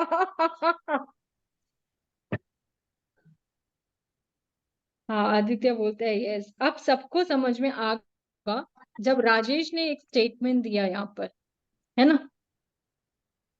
तड़ी पार मतलब क्या? चलो मैं सबसे पूछ लेती हूँ। पूजा समझा क्या तड़ी पार? हाँ या ना बोलो, मैं समझाती हूँ। समझा पूजा? No, ma'am. चलो वेरी गुड। आदित्य यस बोले। लावण्या तड़ी पार क्या होता है? Yes no? No, ma'am. ठीक है। Vicky yes no? नहीं मैम। ठीक है। तुम कट्टे लेने वाले आदमी को मालूम नहीं है तड़ी पार, तो बहुत बड़ी बात है। आरिफा बेटा you know? No ma'am. Okay. Neelkanth तुमको मालूम है क्या? तड़ी पार मतलब गायब होना। गायब हो ना? ठीक है। जिन है क्या गायब हो जाएगा? महेश को मालूम है कि प्रदीप, प्रदीप था ना? Do you know what is तड़ी पार? आपको पता है क्या है? मैम यू तरी पार तो वही हो। मैम तरी पार तो वही होता है आ ना। रही हूँ आदित्य, आ रही हूँ। सत्या पता है हम भी तड़ी पार क्या अब होता है? अब हम भी कंफ्यूज हो गए मैम। हाँ हाँ, इसीलिए मैं बोल रही हूँ, रुको। Experiment, okay. सोनिया मैम ने बताया। सत्या आपको पता है? जी मैम, पता हो गया है। हाँ, चुप बैठो अभी, चुप बैठो अभी। पता हो गया, समझ में आ गया, क्योंकि कहीं ना क्लू मिल चुका है आप लोगों को। चलो, डीके जी पता है तड़ी पार क्या होता है?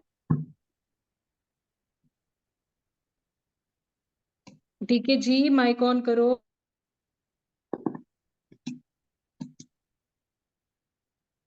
अर्पिता जी आपको पता है तड़ी पार क्या होता है? क्या होता है तड़ी पार? तड़ी पार क्या होता है?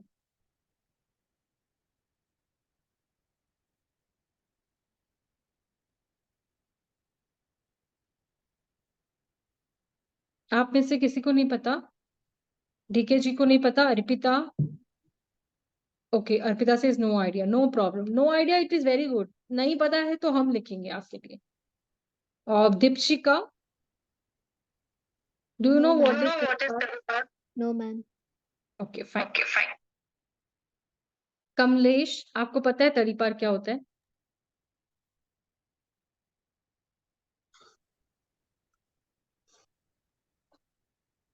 Okay fine. I think he is also not knowing.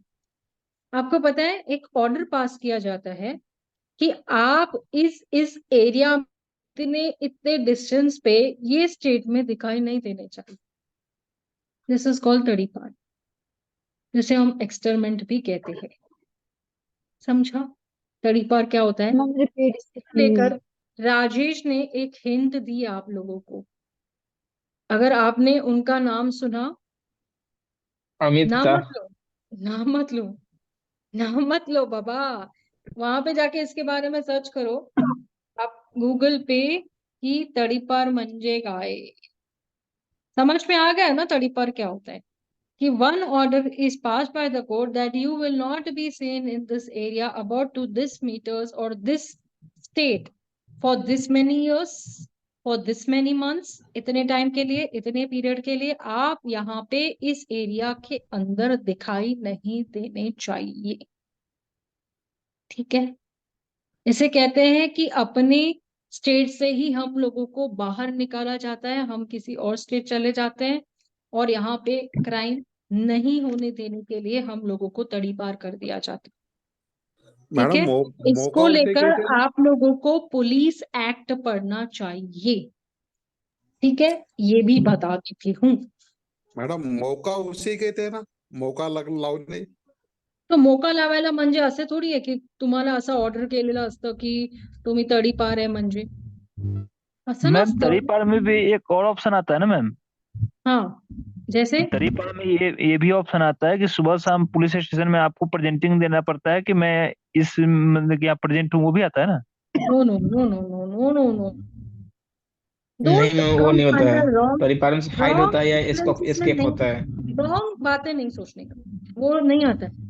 वो जब कोई ऑर्डर होता है कोर्ट का कि आपको पुलिस स्टेशन हाजिरी देनी होती है, ये एबी में ऑर्डर्स होते हैं, जैसे हम एंटीसिपेटरी बिल।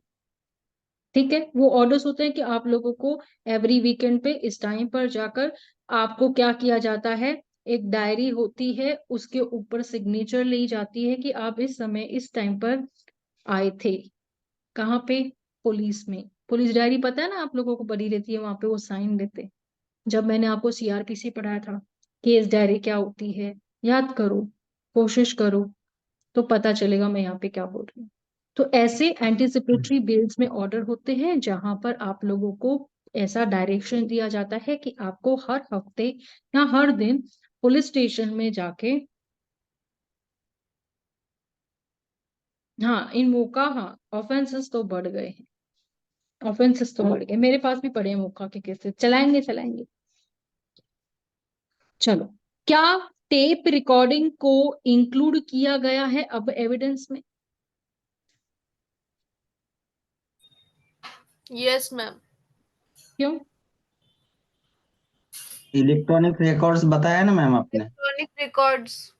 हाँ, मैंने नहीं बताया आपको, ये संहिता ने बताया, मैं बताया बाबा, नहीं, इससे पहले भी बताया। मैंने बताया।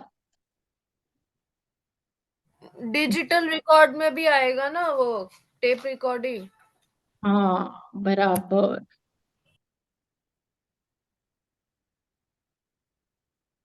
चलो, यहां तक आपका कॉन्सेप्ट क्लियर हुआ है? Yes ma'am. I will come on the privacy also tomorrow. Concept clear? Any difficulty? यहाँ तक No, ma'am. समझाना है तो I will come आगे जाके physical fact, mental fact, tape recordings, facta probanda, facta probantia, main facts, prima facie, बहुत कुछ पढ़ाने वाली हूँ, बहुत कुछ। ठीक है? समझ में आया? हाँ Yes, ma'am. ma'am. Yes ma'am. आप लोग Yes, मुझे ma'am. सिर्फ एक क्लास के अंदर एक थम्स अप का ये भेज दो emoji, so that I can understand कि each and all of you, everybody sitting